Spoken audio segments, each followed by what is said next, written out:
ਵਾਹਿਗੁਰੂ ਜੀ ਕਾ ਖਾਲਸਾ ਵਾਹਿਗੁਰੂ ਜੀ ਕੀ ਫਤਿਹ। ਅਸਲਾਮ ਵਾਲੇਕਮ ਆਦਾਬ ਬਰਜ਼ ਮਹਾਂ ਤੁਹਾਡੀ ਹੋਸਟ ਨੀਲ ਮੁਖਰ ਤੇ ਮੈਂ ਟੀਵੀ 84 ਸਾਰੇ ਦਰਸ਼ਕਾਂ ਤੇ ਸਰੋਤਿਆਂ ਨੂੰ ਜੀ ਆਇਆਂ ਕਹਿੰਦੀ ਹਾਂ ਪ੍ਰੋਗਰਾਮ ਸੱਚੋ ਸੱਚ ਵਿੱਚ ਜਿਹੜੇ ਇਸ ਪ੍ਰੋਗਰਾਮ ਨਾਲ ਦੇਸ਼ਾਂ ਵਿਦੇਸ਼ਾਂ ਤੋਂ ਜੁੜ ਚੁੱਕੇ ਨੇ। ਖਾਲਸਾ ਅਫੇਅਰ ਸੈਂਟਰ ਦੇ ਸੰਚਾਲਕ ਡਾਕਟਰ ਅਮਰਜੀਤ ਸਿੰਘ ਦੀ ਸਟੂਡੀਓ 'ਚ ਮੇਰੇ ਨਾਲ ਸ਼ਾਮਿਲ ਨੇ। ਉਹਨਾਂ ਨਾਲ ਗੱਲਬਾਤ ਕਰਕੇ ਅੱਜ ਦੇ ਅਹਿਮ ਇਸ਼ੂਜ਼ ਉੱਪਰ ਉਹਨਾਂ ਤੋਂ ਉਹਨਾਂ ਦਾ ਤਜ਼ੀਆ ਜਾਣਦੇ ਹਾਂ। ਜੀ ਡਾਕਟਰ ਸਾਹਿਬ ਵਾਹਿਗੁਰੂ ਜੀ ਕਾ ਖਾਲਸਾ ਵਾਹਿਗੁਰੂ ਜੀ ਕੀ ਫਤਿਹ। हाँ जी नीलम कौर जी ਤੁਹਾਨੂੰ ਵੀ ਤੇ ਦੁਨੀਆ ਭਰ ਚ ਬੈਠੇ ਸਾਡੇ ਬਹੁਤ ਹੀ ਪਿਆਰੇ ਸੋਹਣੇ ਸਿਆਣੇ ਟੀਵੀ 84 ਦੇ ਦਰਸ਼ਕਾਂ ਨੂੰ ਵੀ ਵਾਹਿਗੁਰੂ ਜੀ ਕਾ ਖਾਲਸਾ ਵਾਹਿਗੁਰੂ ਜੀ ਕੀ ਫਤਿਹ। ਸਾਡੇ ਬਹੁਤ ਹੀ ਪਿਆਰੇ ਮੁਸਲਮਾਨ ਭੈਣਾਂ ਭਰਾਵਾਂ ਨੂੰ ਅਸਲਾਮ ਅਲੈਕਮ। ਗੰਗਾ ਜਮਨੀ ਤਹਿਜ਼ੀਬ ਦੇ ਹਿੰਦੂ ਤਵੀਆਂ ਨੂੰ ਨਮੋ ਨਮੇ ਤੇ ਬਾਕੀ ਸਭ ਵੀਰਾਂ ਭੈਣਾਂ ਨੂੰ ਆਦਾਬ ਅਰਜ਼।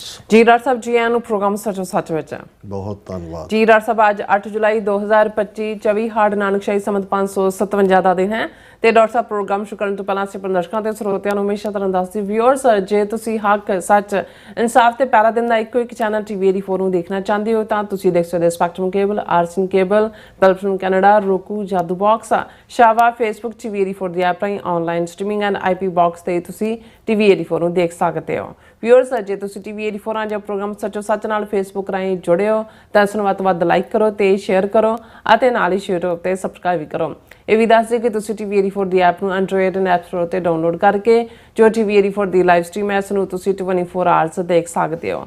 ਸੋ ਵਿਊਅਰਸ ਪ੍ਰੋਗਰਾਮ ਦੀ ਸ਼ੁਰੂਆਤ ਕਰਨ ਜਾ ਰਹੇ ਹਾਂ। ਅੱਜ ਇਸ ਵੀਕ ਦਾ ਪਹਿਲਾ ਪ੍ਰੋਗਰਾਮ ਕਰਨ ਜਾ ਰਹੇ ਹਾਂ ਔਰ ਆਸ ਕਰਦੇ ਹਾਂ ਜਿਹੜਾ ਤੁਹਾਡਾ ਵੀਕਐਂਡ ਹੈ ਬਹੁਤ ਹੀ ਵਧੀਆ ਗੁਜ਼ਰਿਆ ਹੋਏਗਾ। ਸੋ ਜਿਸ ਤਰ੍ਹਾਂ ਕਿ ਡਾਕਟਰ ਸਾਹਿਬ ਕੋਲੋਂ ਆਪਾਂ ਪੁੱਛਦੇ ਹਾਂ ਕਿ ਉਹਨਾਂ ਨੇ ਸ਼ਹੀਦੀ ਕਾਨਫਰੰਸ ਕੈਲੀਫੋਰਨੀਆ ਵਿੱਚ ਉਹ ਗਏ ਨੇ ਔਰ ਉਹਨਾਂ ਨੇ ਉਸ ਟ੍ਰਿਪ ਦੌਰਾਨ ਉਹਨਾਂ ਨੇ ਕਾਫੀ ਸੰਗਤਾਂ ਨਾਲ ਜਿਹੜੇ ਉਹਨਾਂ ਨੇ ਵਿਚਾਰ ਵੀ ਸਾਂਝੇ ਕੀਤੇ, ਪੰਥਕ ਵਿਚਾਰਾਂ ਵੀ ਹੋਈਆਂ ਨੇ, ਸਿੱਖ ਸੰਗਤਾਂ ਦੇ ਰੂਬਰੂ ਵੀ ਹੋਵੇ ਨੇ, ਉਸ ਬਾਰੇ ਵੀ ਆਪਾਂ ਗੱਲਬਾਤ ਕਰਾਂਗੇ ਔਰ ਨਾਲ ਹੀ ਇਸ ਦੌਰਾਨ ਬਹੁਤ ਸਾਰੀਆਂ ਡਿਵੈਲਪਮੈਂਟਸ ਵੀ ਹੋਈਆਂ ਨੇ ਔਰ ਜਿਨ੍ਹਾਂ ਵਿੱਚ ਬ੍ਰਾਜ਼ੀਲ ਜਿਹੜੇ ਵਿੱਚ ਹੋਇਆ ਬ੍ਰਿਕਸ ਸੰਮੇਲਨ ਵੀ ਸ਼ਾਮਲ ਹੈ ਔਰ ਜਿੱਥੇ ਪ੍ਰੈਜ਼ੀਡੈਂਟ ਟਰੰਪ ਨੇ ਬ੍ਰਿਕਸ ਨੂੰ ਲੈ ਕੇ ਸਵਾਲ ਖੜੇ ਕੀਤੇ ਨੇ ਉੱਥੇ ਇੱਕ ਜਿਹੜਾ ਬ੍ਰਾਜ਼ੀਲੀਅਨ ਪ੍ਰੋਫੈਸਰ ਪੋਲੋ ਨੇ ਭਾਰਤ ਨੂੰ ਜਿਹੜੇ ਨੇ ਕਰੜੇ ਹੱਥੀ ਲਿਆ।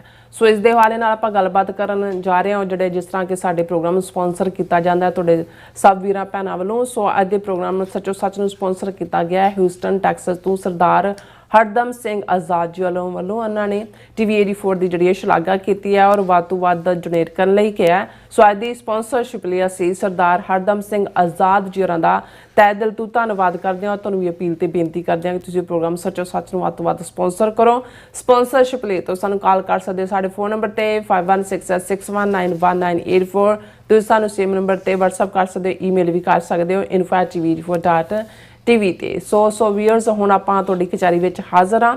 ਸੋ ਗੱਲਬਾਤ ਕਰਨ ਜਾ ਰਹੇ ਹਾਂ ਡਾਕਟਰ ਸਾਹਿਬ ਕੋਲੋਂ ਉਹਨਾਂ ਦੀ ਜ਼ੁਬਾਨੀ ਪੁੱਛਦੇ ਹਾਂ ਉਹਨਾਂ ਦਾ ਵੀਕਐਂਡ ਐਂਡ ਜੋ ਵੀ ਕੈਲੀਫੋਰਨੀਆ ਦੇ ਵਿੱਚ ਉਹਨਾਂ ਦੀਆਂ ਸ਼ਹੀਦੀ ਕਾਨਫਰੰਸ ਵਿੱਚ ਜੋ ਵੀ ਵਿਚਾਰਾਂ ਹੋਈਆਂ ਨੇ। ਜੀ ਡਾਕਟਰ ਸਾਹਿਬ ਕੀ ਕਹਿਣਾ ਚਾਹੋਗੇ? ਸਭ ਤੋਂ ਪਹਿਲਾਂ ਤਾਂ ਅੱਜ ਦੇ ਪ੍ਰੋਗਰਾਮ ਨੂੰ ਸਪਾਂਸਰ ਕਰਨ ਲਈ ਅਸੀਂ ਹਿਊਸਟਨ ਵਾਸੀ ਡਾਕਟਰ ਹਰਦਮ ਸਿੰਘ ਆਜ਼ਾਦ ਉਹਨਾਂ ਦਾ ਸ਼ੁਕਰੀਆ ਅਦਾ ਕਰਦੇ ਹਾਂ। ਇਹ ਟੀਵੀ 84 ਦੇ ਪੱਕੇ ਇਕੱਲੇ ਐਡਮਾਇਰਰ ਹੀ ਨਹੀਂ, ਸਾਡੀ ਆਰਥਿਕ ਤੌਰ ਤੇ ਕਾਫੀ ਮਦਦ ਕਰਦੇ ਨੇ ਔਰ ਡਾਲਸ ਦੀ ਫੇਰੀ ਦੌਰਾਨ ਵੀ ਚੇਚਾ ਹਾਲਾਂਕਿ ਆਲਮੋਸਟ 4 ਘੰਟੇ ਦੀ ਡਰਾਈਵ ਹੈ ਹਿਊਸਟਨ ਤੋਂ ਡਾਲਸ। ਡਾਕਟਰ ਆਜ਼ਾਦ ਔਰ ਸਾਡੇ ਵੀਰ ਸਰ ਜਰਨੈਲ ਸਿੰਘ ਇਹ ਉੱਥੇ ਪਹੁੰਚੇ ਜਿੱਥੇ ਉਹ ਉਸ ਦੀਵਾਨ ਦਾ ਵੀ ਹਿੱਸਾ ਬਣੇ। ਉਹਨਾਂ ਨੇ ਡਾਕਟਰ ਰਣਜੀਤ ਸਿੰਘ ਹੋਰਾਂ ਨੂੰ ਟ੍ਰਿਬਿਊਟ ਦਿੱਤੀ, ਘੱਲੂਘਾਰਾ 84 ਨੂੰ ਜਿਹੜਾ ਯਾਦ ਕੀਤਾ 41ਵੀਂ ਦੁਖਦ ਯਾਦ ਨੂੰ।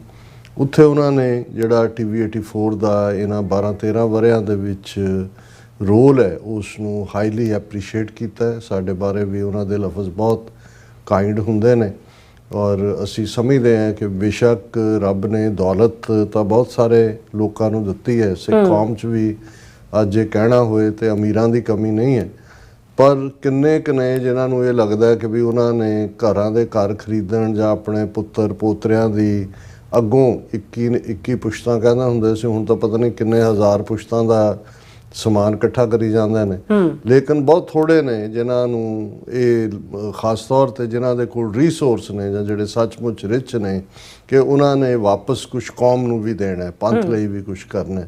ਸੋ ਡਾਕਟਰ ਆਜ਼ਾਦ ਮੈਂ ਸਮਝਦਾ ਵੀ ਯੂਨੀਕ ਨੇ ਇਸ ਮਾਮਲੇ ਦੇ ਵਿੱਚ ਕਿ ਉਹ ਇਕੱਲਾ ਸਾਡੀ ਨਹੀਂ ਜਾਂ ਟੀਵੀ 84 ਹੀ ਨਹੀਂ, ਹੋਰ ਵੀ ਜਿਹੜੇ ਪ੍ਰੋਜੈਕਟ ਨੇ ਉਹਨਾਂ ਦੀ ਲਿਬਰਲੀ ਮਦਦ ਕਰਦੇ ਨੇ ਔਰ ਬਹੁਤ ਸਕਸੈਸਫੁਲ ਬਿਜ਼ਨਸਮੈਨ ਨੇ। ਉਹਨਾਂ ਨੇ hundreds of millions the empire ਖੜਾ ਕੀਤਾ ਹੈ ਔਰ ਉਹ ਬੜੇ ਫਖਰ ਨਾਲ ਆਪਣੇ ਹਰ ਪ੍ਰੈਜੈਂਟੇਸ਼ਨ ਦੇ ਵਿੱਚ ਡਾਲਸ ਵੀ ਉਹਨਾਂ ਨੇ ਕਿਹਾ ਕਿ ਮੈਂ 2 ਵਾਰ ਬੈਂਕਰਪਟਸੀ ਫਾਈਲ ਕੀਤੀ ਇਸ ਕਿਸਮ ਦੇ ਮੇਰੇ ਹਾਲਾਤ ਬਣਦੇ ਗਏ। ਲੇਕਿਨ ਇਹ ਅਮਰੀਕਨ ਸਿਸਟਮ ਹੈ ਕਿ ਜਿੱਥੇ ਤੁਸੀਂ ਬਿਲਕੁਲ ਜੇਲ੍ਹ 'ਚ ਵੀ ਤੁਹਾਡਾ ਸਾਰਾ ਕੁਝ ਹੋ ਜਾਏ ਫਿਰ ਤੁਸੀਂ ਦੁਬਾਰਾ ਖੜੇ ਹੋ ਸਕਦੇ ਹੋ। ਔਰ ਉਹਨਾਂ ਨੇ ਕਿਹਾ ਵੀ ਉਹਦੀ ਉਦਾਹਰਣ ਮੈਂ ਕਿ ਵੀ ਮੈਂ ਇਹਦੇ ਬਾਵਜੂਦ ਕਿ ਬੈਂਕਰਪਟਸੀਆਂ ਫਾਈਲ ਕੀਤੀਆਂ ਲੇਕਿਨ ਵਾਪਸ ਨਾ ਆਪਣੇ ਪੈਰਾਂ ਤੇ ਹੋਇਆ, ਸਗੋਂ ਅੱਜ ਉਹਨਾਂ ਦੇ ਜਿਹੜਾ ਬਿਜ਼ਨਸ ਐਂਡੇਵਰ ਹੈ ਜਿਸ 'ਚ ਉਹ ਇਨਵੈਸਟ ਕਰਦੇ ਨੇ, ਬਹੁਤ ਸਾਰਿਆਂ ਨੇ ਆਪਣੀ ਮਨੀ ਇਨਵੈਸਟ ਕੀਤੀ ਹੈ ਜਿਹਦੇ ਰਾਹੀਂ ਉਹਨਾਂ ਨੂੰ ਰੈਗੂਲਰ ਮੰਥਲੀ ਇਨਕਮ ਵੀ ਹੁੰਦੀ ਹੈ। ਹਾਲਾਂਕਿ ਕੋਵਿਡ ਦੇ ਚਲਦੇ ਆ ਜਿਹੜਾ ਉਹ ਡਾਊਨ ਪਲੇ ਵੀ ਹੋਈਆਂ ਕੁਝ ਚੀਜ਼ਾਂ, ਲੇਕਿਨ ਵਾਪਸ ਜਿਹੜਾ ਉਹ ਰਿਜ਼ਿਊਮ ਹੋ ਰਹੀਆਂ ਨੇ। ਸੋ ਅਸੀਂ ਡਾਕਟਰ ਹਰਦਮ ਸਿੰਘ ਆਜ਼ਾਦ ਦਾ ਸ਼ੁਕਰੀਆ ਅਦਾ ਕਰਦੇ ਹਾਂ। ਅੱਛਾ, ਇਹ ਵੀਕਐਂਡ ਜੁਲਾਈ 4th ਵੀਕਐਂਡ ਸੀ। ਕਿਉਂਕਿ ਸਾਡੇ ਵੀਰ ਤਰਸੇਮ ਸਿੰਘ ਟਲਹਿਰੀ ਜਿਹੜੇ ਕਿ ਆਲਮੋਸਟ 4 ਮਹੀਨੇ ਪਹਿਲਾਂ ਉਹਨਾਂ ਨੇ ਪਲਾਨ ਕਰਕੇ ਕਿ ਭਾਈ ਇਹ ਵੀਕਐਂਡ ਹੈ ਜਿਹਦੇ 'ਚ ਛੁੱਟੀ ਹੋਏਗੀ, ਐਕਸਟਰਾ ਡੇ ਹੁੰਦਾ ਹੈ, ਸਾਰਿਆਂ ਹੋਰਨਾਂ ਨੂੰ ਵੀ ਇਨਵਾਈਟ ਕੀਤਾ ਹੋਇਆ ਸੀ। ਪਰ ਮੈਂ ਇਸ ਵਾਰ ਰਿਅਲਾਈਜ਼ ਕੀਤਾ ਕਿਉਂਕਿ ਸਾਡੇ ਨਿਊਯਾਰਕ ਔਰ ਦੂਸਰੇ ਸਾਰੇ ਕਨੈਕਸ਼ਨਸ, ਉਹਨਾਂ ਨੂੰ ਲੱਗਿਆ ਕਿ ਵੀ ਕੋਈ ਕਿ ਹੁੰਦਾ ਹੈ ਇਸ ਮੌਕੇ ਵੀ ਤੁਸੀਂ ਚੱਲੇ ਹੋ।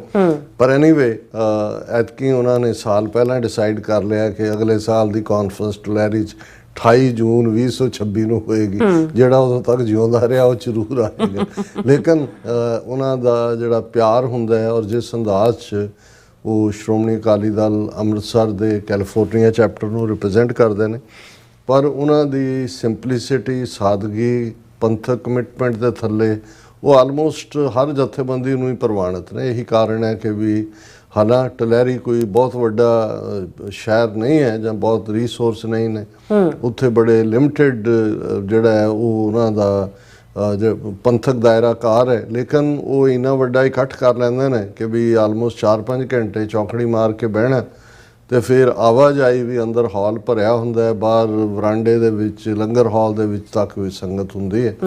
ਔਰ ਇਸ ਵਾਰ ਵੀ ਉਹਨਾਂ ਨੇ ਵੱਡੇ ਪੈਮਾਨੇ ਦੇ ਉੱਤੇ ਜਿੱਥੇ ਲੋਕਲ ਸੰਗਤ ਦਾ ਉਤਸ਼ਾਹ ਸੀ, ਕਵੀਸ਼ਰ ਜਥੇ ਭਾਈ ਮਹਿਲ ਸਿੰਘ ਉਹਨਾਂ ਦੇ ਸਪੁੱਤਰ ਜਿਹੜੇ ਹੁਣ ਬੇਕਰਸਫੀਲਡ ਰਹਿੰਦੇ ਨੇ ਔਰ ਪੰਥਕ ਜਿਹੜੇ ਨੇ ਉਹ ਕਵੀਸ਼ਰ ਨੇ, ਉਹਨਾਂ ਨੂੰ ਇਨਵਾਈਟ ਕੀਤਾ ਹੋਇਆ ਸੀ। ਡਾਕਟਰ ਇਕਦਾਰ ਕਰਾਮਤ ਚੀਮਾ ਆਲ ਦਾ ਵੇ UK ਤੋਂ ਫਲਾਈ ਕਰਕੇ ਸਿਰਫ ਇਸ ਸਮਾਗਮ 'ਚ ਸ਼ਾਮਲ ਹੋਣ ਲਈ ਆਏ। ਮੈਨੂੰ ਵੀ ਇਨਵਾਈਟ ਕੀਤਾ ਹੋਇਆ ਸੀ ਔਰ ਇਸ ਮੌਕੇ ਦੇ ਉੱਤੇ ਉਹ ਯਕੀਨੀ ਬਣਾਉਂਦੇ ਨੇ ਕਿ ਸ਼ਹੀਦ ਪਰਿਵਾਰਾਂ ਦਾ ਸਨਮਾਨ ਕੀਤਾ ਜਾਏ।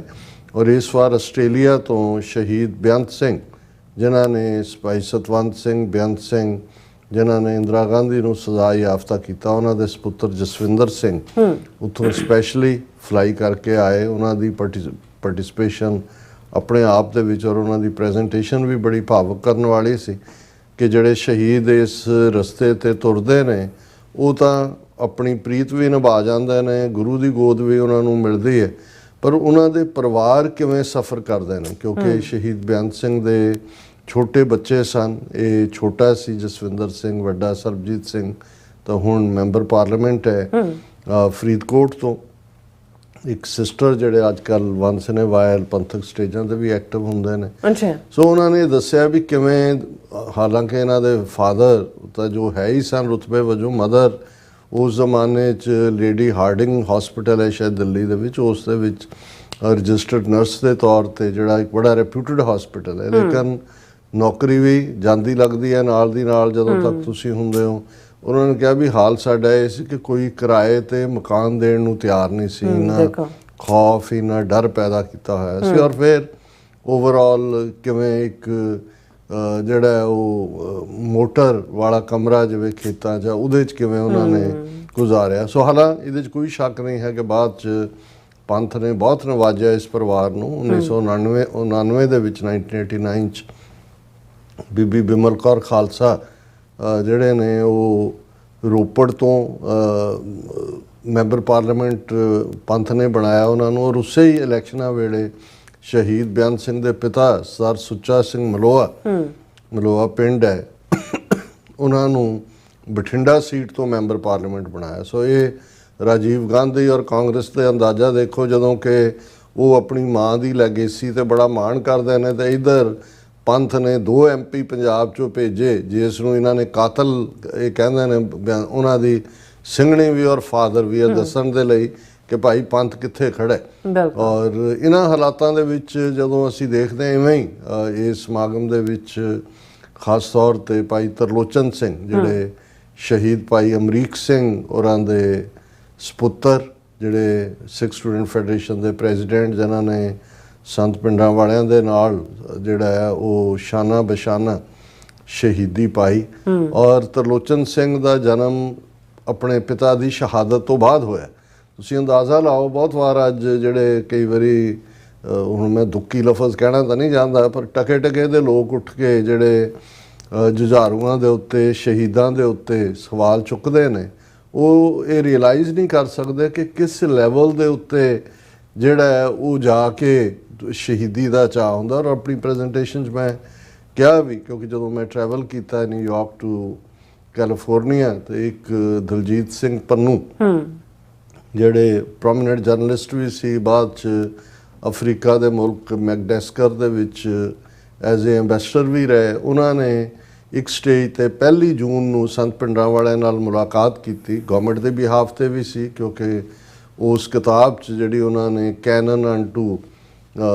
ਕੈਨਨ ਔਰ ਸਾਈਕੀ ਆਫ ਦਾ ਸਿੱਖਸ, ਉਹ ਕਿਤਾਬ ਜਿਹੜੀ ਜਦੋਂ ਮੈਂ ਆਸਟ੍ਰੇਲੀਆ ਗਿਆ ਤਾਂ ਇੱਕ ਨੌਜਵਾਨ ਨੇ ਆ ਕੇ ਮੈਨੂੰ ਦਿੱਤੀ ਕਿ ਇਹ ਤੁਸੀਂ ਦੇਖੀ ਯਾਰ। ਮੈਂ ਉਹਦੇ ਬਾਰੇ ਸੁਣਿਆ ਜ਼ਰੂਰ ਹੋਇਆ ਸੀ, ਲੇਕਿਨ ਉਹਦੇ 'ਚ ਹਾਲਾਂਕਿ ਦਲਜੀਤ ਸਿੰਘ ਪੰਨੂ ਉਹ ਮਿਕਸ ਜਿਹੀ ਬਰੀਡ ਵਾਲੀ ਗੱਲ ਕਰਨ ਵਾਲੇ, ਦੋਵੇਂ ਪਾਸੇ on both sides of the oil ਘੁੰਮਣ ਵਾਲੀ ਉਹ ਲਿਖਤ ਹੈ, ਜਿਹਦੇ 'ਚ ਤੁਸੀਂ ਇੱਕ ਪਾਸੇ ਇੱਕ ਨੂੰ ਅੱਤਵਾਦੀ ਵੀ ਕਹਿੰਦੇ ਹੋ, ਸਿੱਖੀ ਵੀ ਆਪਣੀ ਡਿਸਪਲੇ ਕਰਦੇ ਹੋ। ਪਰ ਜਿਹੜੀ ਉਸ ਕਿਤਾਬ 'ਚ ਜਦੋਂ ਮੈਂ ਟਰੈਵਲ ਕੀਤਾ ਹੈ ਨਿਊਯਾਰਕ ਟੂ ਕੈਲੀਫੋਰਨੀਆ, ਸੋ ਕੁਛ ਪੇਜਿਸ 60-70 ਪੇਜ ਮੈਨੂੰ ਪੜ੍ਹਨ ਦਾ ਮੌਕਾ ਮਿਲਿਆ। ਔਰ ਉਹਦੇ 'ਚ ਉਹਨੇ ਜਿਹੜੀ ਮੀਟਿੰਗ ਜੂਨ 1 ਨੂੰ ਸੰਤ ਪਿੰਡਾਂ ਵਾਲਿਆਂ ਦੇ ਨਾਲ ਕੀਤੀ, ਉਸ ਦੇ ਵਿੱਚ ਉਹਨੇ ਮੈਂਸ਼ਨ ਕੀਤਾ ਕਿ ਜਦੋਂ ਉਹ ਗੱਲਬਾਤ ਚੱਲ ਰਹੀ ਸੀ ਕਿ ਜੀ ਸਰਕਾਰ ਨੂੰ ਅਸੀਂ ਇਹ ਪੇਸ਼ਕਸ਼ ਕਰ ਸਕਦੇ ਹਾਂ, ਤੁਹਾਡਾ ਮੌਕਫ ਕੀ ਹੈ, ਤੇ ਉਦੋਂ ਹੀ ਭਾਈ ਅਮਰੀਕ ਸਿੰਘ ਵੀ ਉਸ ਕਮਰੇ ਦੇ ਵਿੱਚ ਜਿੱਥੇ ਗੱਲਬਾਤ ਚੱਲ ਰਹੀ ਸੀ ਆ ਗਏ।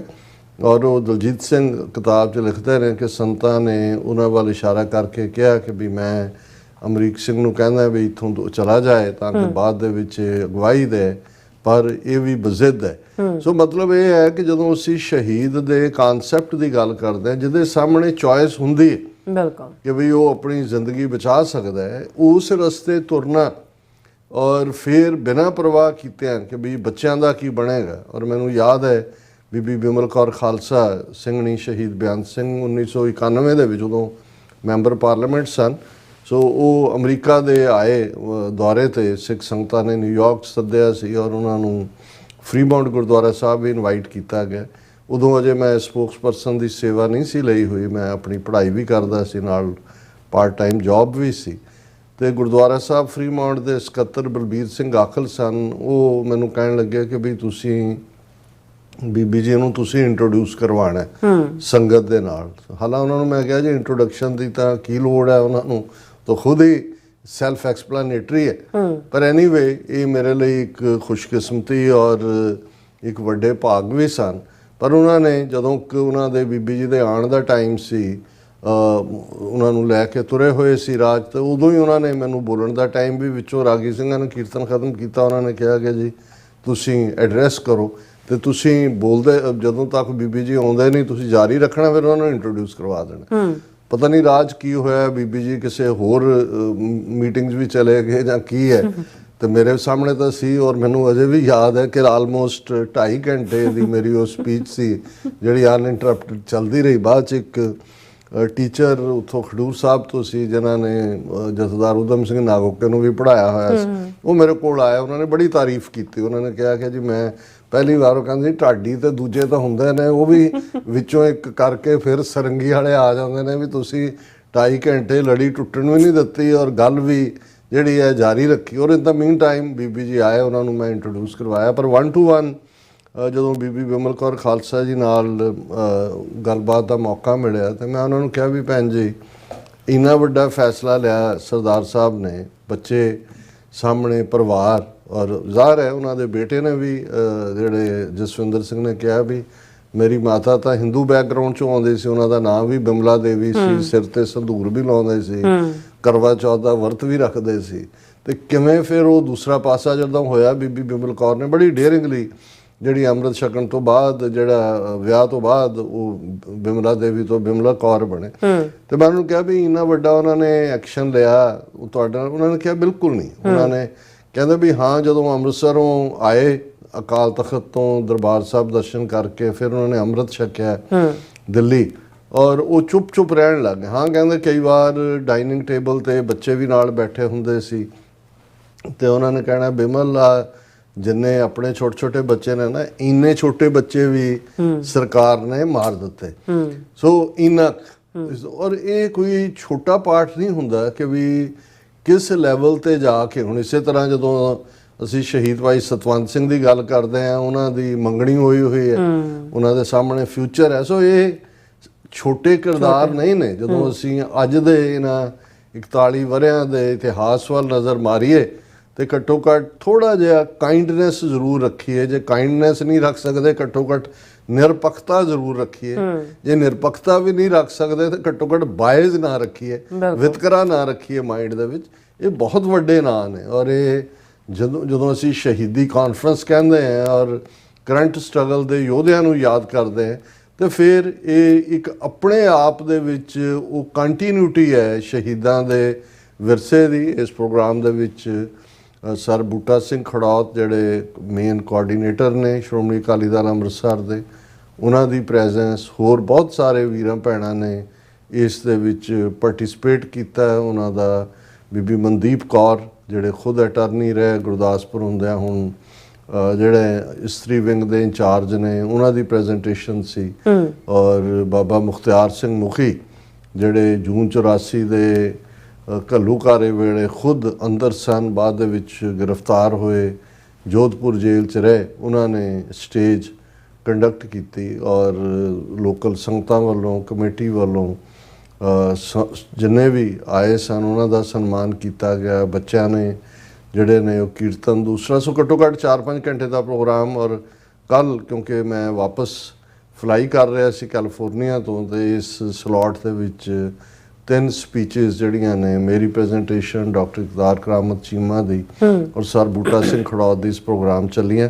ਪਰ ਸਾਰਾ ਪ੍ਰੋਗਰਾਮ ਜਿਹੜੇ 4.5-5 ਘੰਟੇ ਦਾ, ਉਸ ਨੂੰ ਐਡਿਟ ਕਰਕੇ ਆਉਣ ਵਾਲੇ ਦਿਨਾਂ 'ਚ ਅਸੀਂ ਸੰਗਤ ਦੇ ਰੂਬਰੂ ਕਰਾਂਗੇ। ਔਰ ਮੈਨੂੰ ਇਹ ਆਸ ਹੈ ਕਿ ਤੁਸੀਂ ਪਿਕਚਰਸ ਨਾਲ ਦੀ ਨਾਲ ਦੇਖੀਆਂ ਵੀ ਹੋਣਗੀਆਂ ਜਿਉਂ ਇਸ ਬਾਰੇ ਅਸੀਂ ਗੱਲਬਾਤ ਕਰ ਰਹੇ ਸੀ।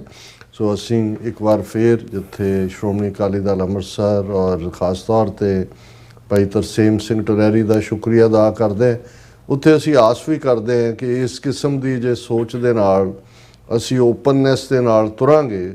ਔਰ ਖ਼ਾਸ ਤੌਰ 'ਤੇ ਜਦੋਂ ਪੰਜਾਬ ਦੇ ਵਿੱਚ ਜੋ ਹਾਲਾਤ ਨੇ, ਜਿਸ ਕਿਸਮ ਦਾ ਲੀਡਰਸ਼ਿਪ ਕ੍ਰਾਈਸਿਸ ਹੈ, ਕ੍ਰੈਡੀਬਿਲਿਟੀ ਦੀਆਂ ਪ੍ਰੋਬਲਮਸ ਨੇ। ਔਰ ਜਿਵੇਂ ਮੈਂ ਕਿਹਾ ਆਪਣੀ ਪ੍ਰੈਜੈਂਟੇਸ਼ਨ, ਮੈਂ ਕਿਹਾ ਹਾਲ ਇਹ ਹੈ ਕਿ ਇੱਕ ਜਥੇਦਾਰ ਦੇ ਸਿਰ ਤੋਂ ਪੱਗ ਲੈ ਰਹੀ ਹੈ, ਦੂਜਾ ਕੋਲ ਬੈਠਾ ਹੈ ਕਹਿੰਦਾ ਮੇਰੇ ਸਿਰ ਤੇ ਧਰ ਦਿਓ।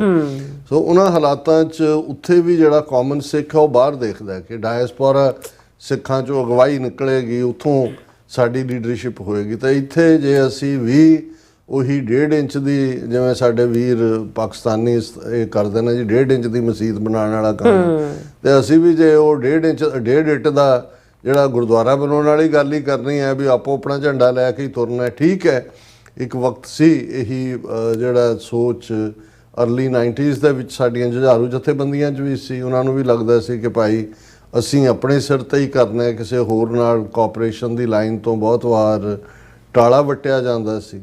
ਅਲਟੀਮੇਟਲੀ ਅਸੀਂ ਦੇਖਦੇ ਹੀ ਹਾਂ ਕਿ ਵੀ ਇਹ ਕੌਮ ਦਾ ਸਾਂਝਾ ਕੰਮ ਹੈ। ਇੱਥੇ ਵੀ ਬੇਸ਼ੱਕ ਜੇ ਪੰਜਾਬ ਦੇ ਵਿੱਚ ਸਰ ਸਿਮਰਨਜੀਤ ਸਿੰਘ ਮਾਨ ਨੇ ਖਾਲਿਸਤਾਨ ਦਾ ਝੰਡਾ ਬੁਲੰਦ ਰੱਖਿਆ, ਭਾਵੇਂ ਉਹ ਇੰਡੀਅਨ ਸਿਸਟਮ ਦੇ ਵਿੱਚ ਹੀ ਚੋਣਾਂ ਲੜਦੇ ਨੇ, ਅਸੀਂ ਸਾਡਾ ਉਹਨਾਂ ਦੇ ਸਿਸਟਮ ਤੇ ਭਾਵੇਂ ਕੋਈ ਯਕੀਨ ਨਹੀਂ ਹੈ ਇੰਡੀਅਨ ਸਿਸਟਮ ਤੇ, ਲੇਕਿਨ ਗੱਲ ਦੀ ਕੰਟੀਨਿਊਟੀ ਤਾਂ ਹੈ।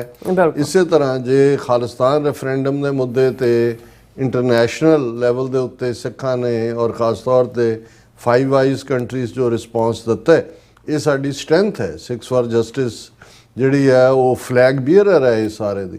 ਲੇਕਿਨ ਜੇ ਉਹਨਾਂ ਨੂੰ ਵੀ ਇਹ ਲੱਗੇ ਕਿ ਸਿਰਫ ਤੇ ਸਿਰਫ ਉਹਨਾਂ ਦੀ ਅਗਵਾਈ ਦੇ ਥੱਲੇ ਹੀ ਸਾਰੇ ਜਿਹੜੇ ਨੇ ਉਹ ਮਸਲੇ ਹੱਲ ਇਵੇਂ ਨਹੀਂ ਹੋਣਾ। ਇਸ ਲਈ ਜਦੋਂ ਅਸੀਂ ਸਿਰ ਜੋੜ ਕੇ ਬੈਠਦੇ ਹਾਂ, ਭਾਵੇਂ ਉਹਨਾਂ 12 ਮਿਸਲਾਂ ਦਾ ਮਾਡਲ ਸਾਡੇ ਸਾਹਮਣੇ ਹੈ ਕਿ ਭਾਈ ਤੁਸੀਂ ਜੁਆਇੰਟ ਫੈਸਲੇ ਵੀ ਲੈਂਦੇ ਹੋ, ਜੁਆਇੰਟ ਤੁਸੀਂ ਅੱਗੇ ਵੀ ਤੁਰਦੇ ਹੋ। ਔਰ ਇਸੇ ਤਰ੍ਹਾਂ ਅਸੀਂ ਤਾਂ ਮੈਨੂੰ ਤਾਂ ਜਿੱਥੇ ਵੀ ਕੋਈ ਇਨਵਾਈਟ ਕਰਦਾ ਹੈ, ਹਾਲਾਂਕਿ ਇਹ ਵੀ ਕੰਸਰਨ ਹੁੰਦਾ ਹੈ ਕਿ ਜੀ ਫਲਾਂ ਨੇ ਫਲਾਂ ਮੌਕੇ ਤੁਹਾਡੇ ਬਾਰੇ ਇਹ ਕਿਹਾ ਸੀ, ਉਹਦੇ ਬਾਰੇ ਮੈਂ ਕਿਹਾ ਜੀ ਕੋਈ ਗੱਲ ਨਹੀਂ ਹੈ। ਇਹ ਜਿਹੜੇ ਕਹਿਣ ਵਾਲੇ ਨੇ ਇਹ ਵੀ ਆਪਣੀ ਥਾਂ ਨੇ ਕਿ ਜਿਤ ਜਿਤ ਲਾਏ ਤਿਤ ਲਗੇ ਹਰਨਾਥ, ਨਾਨਕ ਇਨਕੇ ਕਛੂ ਨਾ ਹਾਥ। ਵੀ ਇਹਨਾਂ ਵਿਚਾਰਿਆਂ ਦੇ ਕੋਲ ਕੀ ਹੈ, ਵੀ ਸਾਡੇ ਸਾਹਮਣੇ ਜਿਹੜਾ ਉਹ ਆਪਣਾ ਨਿਸ਼ਾਨਾ ਹੈ ਕਿ ਕਿਸ ਉਦਮ ਤੇ ਰਾਜ ਮਿਲੇ, ਸ਼ਤਰੂ ਤੇ ਸਭ ਹੋਵੇ ਮੀਤਾ। ਔਰ ਅਸੀਂ ਆਪਣੇ 35-40 ਸਾਲ ਦੇ ਇਸ ਪੰਥਕ ਸਫ਼ਰ ਦੇ ਵਿੱਚ ਨਾ ਸਾਡੀ ਕਲਮ ਨੇ ਨਾ ਸਾਡੀ ਜ਼ਬਾਨ ਰਾਹੀਂ ਅਸੀਂ ਕਿਸੇ ਵੀ ਪੰਥ ਪ੍ਰਸਤ ਸਿੱਖ ਵੀਰ ਭੈਣ ਦੇ ਖਿਲਾਫ ਕੁਛ ਨਹੀਂ ਕਿਹਾ ਹੈ।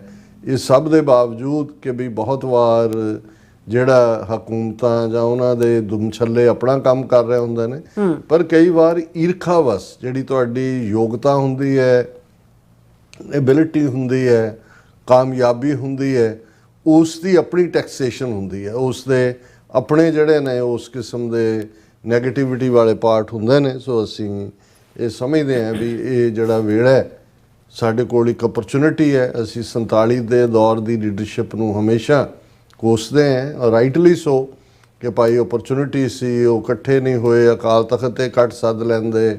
ਉਹਨਾਂ ਨੂੰ ਪਤਾ ਹੋਣਾ ਚਾਹੀਦਾ ਸੀ ਕਿ ਭਾਈ ਅੰਗਰੇਜ਼ ਜਾ ਰਹੇ ਨੇ, ਤੁਸੀਂ ਆਪਣਾ ਕੇਸ ਬਿਲਡ, ਤੁਸੀਂ ਇਸੇ ਕੰਮ ਤੇ ਹੀ ਲੱਗੇ ਰਹੇ ਵੀ ਅਸੀਂ ਪਾਕਿਸਤਾਨ ਨਹੀਂ ਬਣਨ ਦੇਣਾ। ਔਰ ਹਾਲਾਤ ਕੀ ਨੇ। ਸੋ ਅੱਜ ਵੀ ਮੈਨੂੰ ਇਹ ਮਹਿਸੂਸ ਹੁੰਦਾ, ਔਰ ਇਵੇਂ ਹੀ ਹੋਰ ਵੀ ਸੈਂਸਿਟਿਵ ਜਾਂ ਜਿਹੜੇ ਪੋਲੀਟੀਕਲੀ ਐਕਸਪਰਟ ਨੇ ਸਿੱਖ, ਉਹ ਦੇਖ ਰਹੇ ਨੇ ਕਿ ਵੀ ਨਿਊ ਵਰਲਡ ਮੈਪ ਮੇਕਿੰਗ ਜਿਹੜੀ ਆ ਹੁਣ ਜਾ ਰਹੀ ਹੈ, ਬਹੁਤ ਸਾਰੀਆਂ ਤਬਦੀਲੀਆਂ, ਸਭ ਕੁਝ ਹਿੱਲ ਰਿਹਾ ਹੈ। ਭਾਵੇਂ ਗੱਲ ਟੈਰਿਫ ਦੇ ਹਵਾਲੇ ਨਾਲ ਹੋਏ ਜਾਂ ਬ੍ਰਿਕਸ ਦੇ ਹਵਾਲੇ ਨਾਲ ਹੋਏ ਜਾਂ ਏਸ਼ੀਆਨ ਦੇ ਹਵਾਲੇ ਨਾਲ ਹੋਏ, ਇਹ ਸਾਰਾ ਦੱਸਦਾ ਹੈ। ਜਾਂ ਜਿਵੇਂ ਇੰਟਰਨੈਸ਼ਨਲੀ ਨੈਟੋ ਔਰ ਦੂਸਰੇ ਤੀਸਰੇ ਹਰ ਇੱਕ ਦੇ ਵਿੱਚ ਕਿਤੇ ਕਰੈਕ ਨੇ, ਕਿਤੇ ਫੀਅਰ ਹੈ, ਕਿਤੇ ਇਨਸਿਕਿਉਰਿਟੀ ਹੈ, ਨਵੇਂ ਅਲਾਇੰਸ ਨੇ। ਔਰ ਇਸ ਸਾਰੇ ਦੇ ਵਿੱਚ ਜ਼ਾਹਰ ਹੈ ਵੀ ਜਿਹੜਾ ਇਸ ਵੇਲੇ ਫੋਕਸ ਹੈ ਉਹ ਸਾਡੇ ਖਿੱਤੇ 'ਚ ਹੈ। China as a military and economical power ਦੇ ਤੌਰ ਤੇ ਉੱਭਰ ਰਿਹਾ ਹੈ।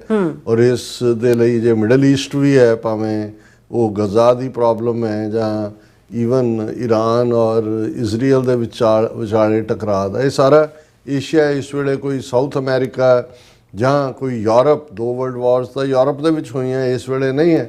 ਸਾਰਾ ਫੋਕਸ ਉਸ 'ਤੇ ਜਾਂ ਇੰਡੀਆ ਪਾਕਿਸਤਾਨ 4 ਰੋਜ਼ਾ ਕਲੈਸ਼ ਹੈ ਔਰ ਅੱਡ-ਅੱਡ ਧਿਰਾਂ ਨੇ, ਉਹ ਇਸ ਦੇ ਉੱਤੇ ਕੋਈ ਕੰਸੈਂਸਸ ਦੇ ਨਾਲ ਕਿਸੇ ਇੰਟਰਨੈਸ਼ਨਲ ਨੈਗੋਸ਼ੀਏਸ਼ਨ ਦੇ ਵਿੱਚ ਕਿਸੇ ਲੈਵਲ ਤੇ, ਜਾਂ ਕੱਲ੍ਹ ਨੂੰ ਵੱਡੀ ਧਿਰ ਨੇ, ਅਮਰੀਕਾ ਨੇ ਜਾਂ ਕੋਈ ਹੋਰ ਵੈਸਟਰਨ ਪਾਵਰਸ ਨੇ ਸਿੱਖਾਂ ਨੂੰ ਇਹ ਕਹਿਣਾ ਕਿ ਭਾਈ ਆਓ ਅਸੀਂ ਤੁਹਾਡਾ ਵੀ ਕੇਸ ਸੁਣਨਾ ਚਾਹੁੰਦੇ ਹਾਂ। ਤੇ ਮੈਨੂੰ ਇਹ ਲੱਗਦਾ ਕਿ ਵੀ ਅਸੀਂ ਅੱਜ ਵੀ ਕੋਈ ਐਸੀ ਬਿਹਤਰ ਪੋਜੀਸ਼ਨ 'ਚ ਨਹੀਂ ਹੈ ਐਜ਼ ਕੰਪੇਅਰ ਟੂ 47। ਉਦੋਂ ਤਾਂ ਫਿਰ ਵੀ ਕੁਛ ਨਾ ਕੁਛ ਜਿਹੜਾ ਹੈ, ਇੱਕ ਅੱਧਾ ਹਿੱਸਾ ਆਰਗੇਨਾਈਜ਼ਡ ਸੀ, ਇੱਕ ਅੱਧਾ ਕਾਂਗਰਸ ਦੇ ਖਾਤੇ 'ਚ ਸੀ। ਸੋ ਇਸ ਲਈ ਇਹ ਬੜਾ ਜ਼ਰੂਰੀ ਹੈ ਕਿ ਵੀ ਜਿਵੇਂ ਸਰ ਜੱਸਾ ਸਿੰਘ ਆਹਲੂਵਾਲੀਆ ਨੇ ਪਹਿਲੇ ਵੱਡੇ ਘੱਲੂਘਾਰੇ ਦੇ ਵੇਲੇ ਇਹ ਕਾਲ ਦਿੱਤੀ ਸੀ ਕਿ ਵੀ ਮਿਸਲ ਵੰਡ ਅਬ ਕਬ ਹੋ ਨਾ ਪਾਓ, ਰਲ ਮਿਲ ਕੇ ਇਹ ਪੰਥ ਬਚਾਓ। ਸੋ ਅਸੀਂ ਇਸ ਲਾਈਨ ਦੇ ਉੱਤੇ ਜਿਹੜਾ ਇਹੀ ਕਹਿ ਸਕਦੇ ਹਾਂ, ਅਸੀਂ ਤਾਂ ਇੱਕ ਲੋਨ ਵੌਇਸ ਹੈ ਇਸ ਸਾਰੇ ਦੀ ਗੱਲ ਕਰਨ ਵਾਲੇ। ਬਾਕੀ ਤਰ੍ਹਾਂ ਵੀ ਇਸ ਦੇ ਉੱਤੇ ਆਵਾਜ਼ ਵੀ ਚੁੱਕਣ ਔਰ ਇਹ ਵੀ ਦੇਖਣ ਕਿ ਭਾਈ ਕਿੱਥੇ ਸਾਡੇ ਕਿਹੜੇ ਮੁੱਦੇ ਨੇ ਜਿਨ੍ਹਾਂ ਦਾ ਜ਼ਿਕਰ ਕਰਨਾ ਸਾਡੀ ਸਟਰੈਂਥ ਹੈ, ਕਿਹੜੇ ਮੁੱਦੇ ਨੇ ਜਿਹੜੇ ਖਾਮ-ਖਾ ਵਾਦ-ਵਿਵਾਦ ਪੈਦਾ ਕਰਦੇ ਨੇ, ਉਹਨਾਂ ਤੋਂ ਦੂਰ ਰਿਹਾ ਜਾਏ। ਸੋ ਮੈਂ ਆਲਰੇਡੀ ਜਿਹੜਾ ਜਿੱਥੇ ਇਹ ਫੰਕਸ਼ਨ ਸੀ ਉੱਥੇ ਇੱਕ ਟ੍ਰੈਜਡੀ ਜਿਹੜੀ ਅਮਰੀਕਾ ਦੇ ਵਿੱਚ ਵਾਪਰੀ, ਖਾਸ ਤੌਰ ਤੇ ਟੈਕਸਾਸ ਦੇ ਵਿੱਚ, ਜਿੱਥੇ ਫਲੱਡਿੰਗ ਦੇ ਨਾਲ ਪਹਿਲਾ ਨੰਬਰ ਥੋੜੇ ਸ਼ੁਰੂ ਹੋਇਆ ਔਰ ਹੁਣ 100 ਤੋਂ ਜ਼ਿਆਦਾ ਆਲਮੋਸਟ 150 ਜਾਂ 60 ਦੇ ਨੇੜੇ ਤੇੜੇ ਵੀ ਕਿਤੇ ਨੰਬਰ ਹੈ। ਔਰ ਇਸ ਦਾ ਵੀ ਵੱਡਾ ਟ੍ਰੈਜਿਕ ਪਾਰਟ ਸੀ ਕਿ ਇੱਕ ਜਿਹੜਾ ਕੈਂਪ ਮਿਸਟਿਕ, ਜਿਹੜਾ ਆਲਮੋਸਟ 100 ਸਾਲ ਤੋਂ ਜਿਹੜਾ ਇਹ ਕੈਂਪ ਲੱਗਦਾ, ਕ੍ਰਿਸਚੀਅਨ ਸਮਰ ਕੈਂਪ ਟੈਕਸਾਸ ਹਿਲ ਕਾਉਂਟੀ ਦੇ ਵਿੱਚ, ਉਹਦੇ 'ਚ ਉਹਨਾਂ ਨੇ ਆਲਮੋਸਟ 37 ਤੋਂ ਜ਼ਿਆਦਾ ਉਹਨਾਂ ਦੇ ਕੈਂਪਰ, ਛੋਟੀਆਂ ਬੱਚੀਆਂ ਔਰ ਉਹਨਾਂ ਦੇ ਕਾਉਂਸਲਰ ਉਹ ਫਲੱਡ ਵਾਟਰ ਦੇ ਵਿੱਚ ਰੁੜੇ। ਔਰ ਇਹ ਜਿਹੜਾ ਕੁਛ ਜਿਹੜੇ ਨੇ ਅਜੇ ਵੀ ਅਨਅਕਾਊਂਟਡ ਫॉर ਨੇ। ਹੁਣ ਜਿਹੜੇ ਇੰਨੇ ਦਿਨ ਹੋ ਗਏ ਨੇ ਉਹ ਜਦੋਂ ਤੱਕ ਉਹ ਪੂਰਾ ਨਹੀਂ ਕਰ ਲੈਂਦੇ ਉਦੋਂ ਤੱਕ ਉਹਨਾਂ ਨੂੰ ਅਨਅਕਾਊਂਟਡ ਫॉर ਜਾਂ ਮਿਸਿੰਗ ਕਹਿੰਦੇ ਨੇ। ਪਰ ਓਵਰਆਲ ਬਾਕੀਆਂ ਦਾ ਵੀ ਇਹ ਤਾਂ ਇਸ ਕੈਂਪ ਦੇ ਹਵਾਲੇ ਨਾਲ ਹੈ। 200 ਦੇ ਕਰੀਬ ਮੈਨੂੰ ਲੱਗਦਾ ਵੀ ਇਨ ਦਾ ਐਂਡ 200 ਪਲੱਸ ਕੈਜੂਅਲਟੀਜ਼ ਜਾਣਗੀਆਂ।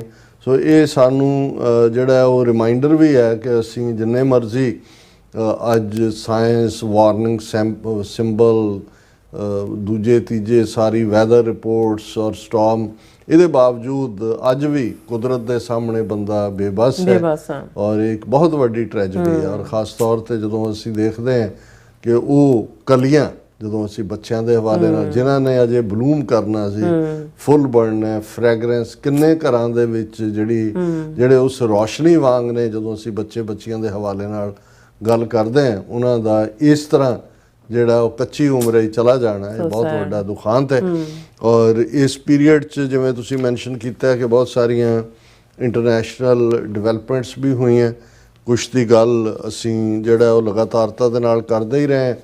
ਉਹਨਾਂ ਦੀ ਕੰਟੀਨਿਊਟੀ ਹੈ ਜਿਨ੍ਹਾਂ ਦੇ ਵਿੱਚ ਟੈਰਿਫ ਦਾ ਮੁੱਦਾ ਬਰਾਬਰ ਜਾਰੀ ਹੈ। ਔਰ ਪ੍ਰੈਜ਼ੀਡੈਂਟ ਟਰੰਪ ਨੇ ਜਿਹੜਾ 9 ਜੁਲਾਈ ਡੈਡਲਾਈਨ ਦਿੱਤੀ ਸੀ ਟੈਰਿਫ ਦੇ ਮੁੱਦੇ ਤੇ, ਉਹਨੂੰ 2-3 ਹਫ਼ਤੇ ਹੋਰ ਵਧਾ ਕੇ 31 ਜੁਲਾਈ ਤੱਕ ਕਰ ਦਿੱਤਾ ਹੈ।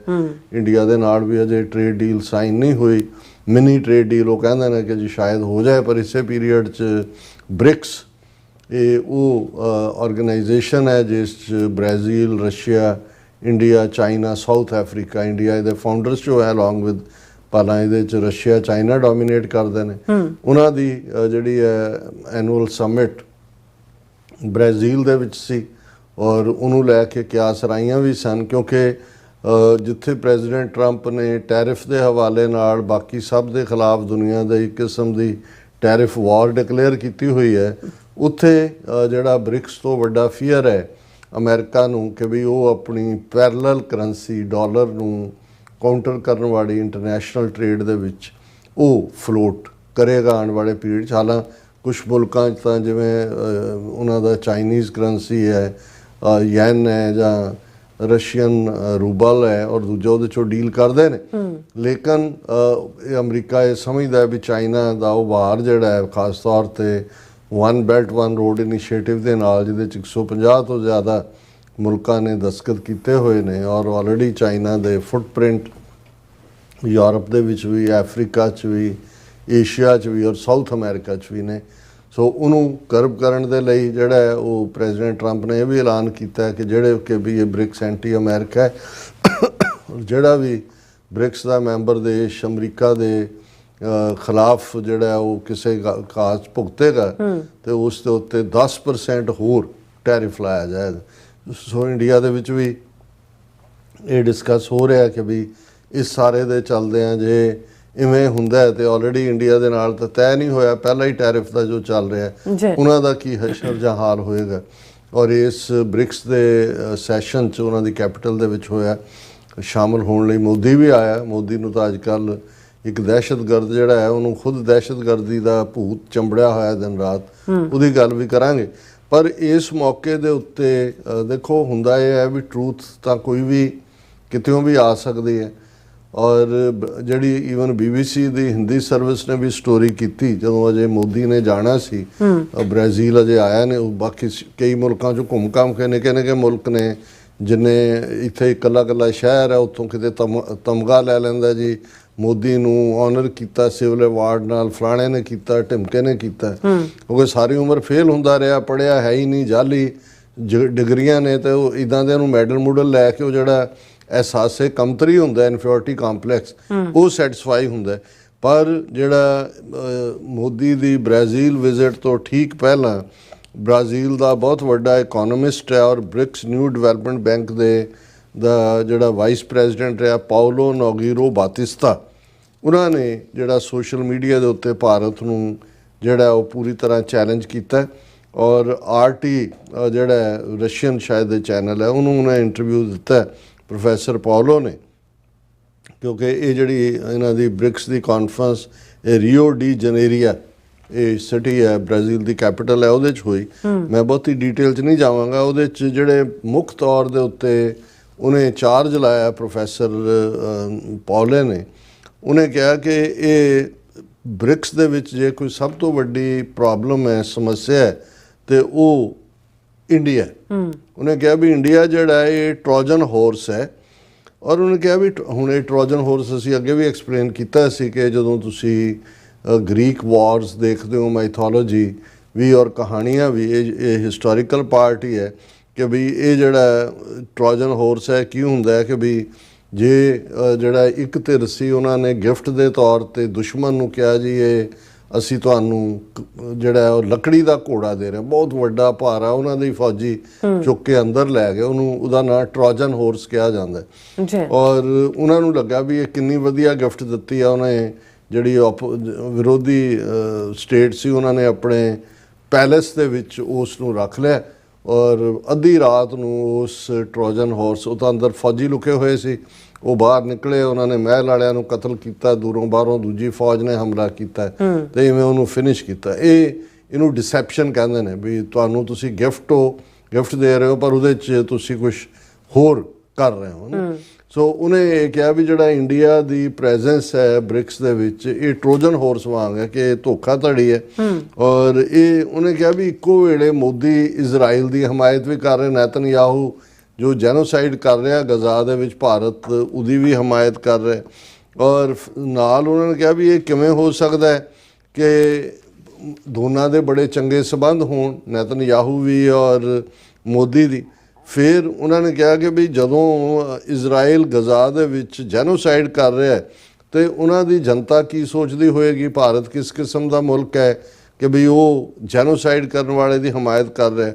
ਫਿਰ ਉਹਨੇ ਕਿਹਾ ਜੀ ਜੇ ਇਜ਼ਰਾਈਲ ਈਰਾਨ ਟਕਰਾਅ ਹੁੰਦਾ ਤੇ ਭਾਰਤ ਫਿਰ ਇਜ਼ਰਾਈਲ ਦੀ ਗੱਲ ਕਰ ਰਿਹਾ। ਹਾਲਾਂਕਿ ਇਹ ਮੈਂਸ਼ਨ ਨਹੀਂ ਕੀਤਾ ਵੀ ਘੱਟੋ ਘੱਟ 77 ਜਸੂਸ ਜਿਹੜੇ ਈਰਾਨ ਨੇ ਫੜੇ ਭਾਰਤ ਦੇ, ਜਿਹੜੇ ਮੋਸਾਦ ਦੇ ਲਈ, ਇਜ਼ਰਾਈਲੀ ਇੰਟੈਲੀਜੈਂਸ ਏਜੰਸੀ ਦੇ ਲਈ ਜਿਹੜਾ ਉਹ ਕੰਮ ਕਰ ਰਹੇ ਸੀ। ਸੋ ਮਤਲਬ ਔਰ ਦੂਸਰੇ ਪਾਸੇ ਇੱਕ ਪਾਸੇ ਜੀ ਈਰਾਨ ਸਾਡਾ ਦੋਸਤ, ਕਲਚਰਲ ਚਾਬਹਾਰ ਪੋਰਟ ਜਿਹੜੀ ਹੈ ਉਹਨਾਂ ਨੇ ਇੰਡੀਆ ਦੇ ਹਵਾਲੇ ਕੀਤੀ ਹੋਈ ਸੀ। ਔਰ ਈਵਨ ਕਈ ਵਾਰ ਈਰਾਨ ਔਰ ਇੰਡੀਆ ਰਲ ਕੇ ਪਾਕਿਸਤਾਨ ਦੇ ਖਿਲਾਫ ਸਾਜ਼ਿਸ਼ ਵੀ ਕਰਦੇ ਸੀ।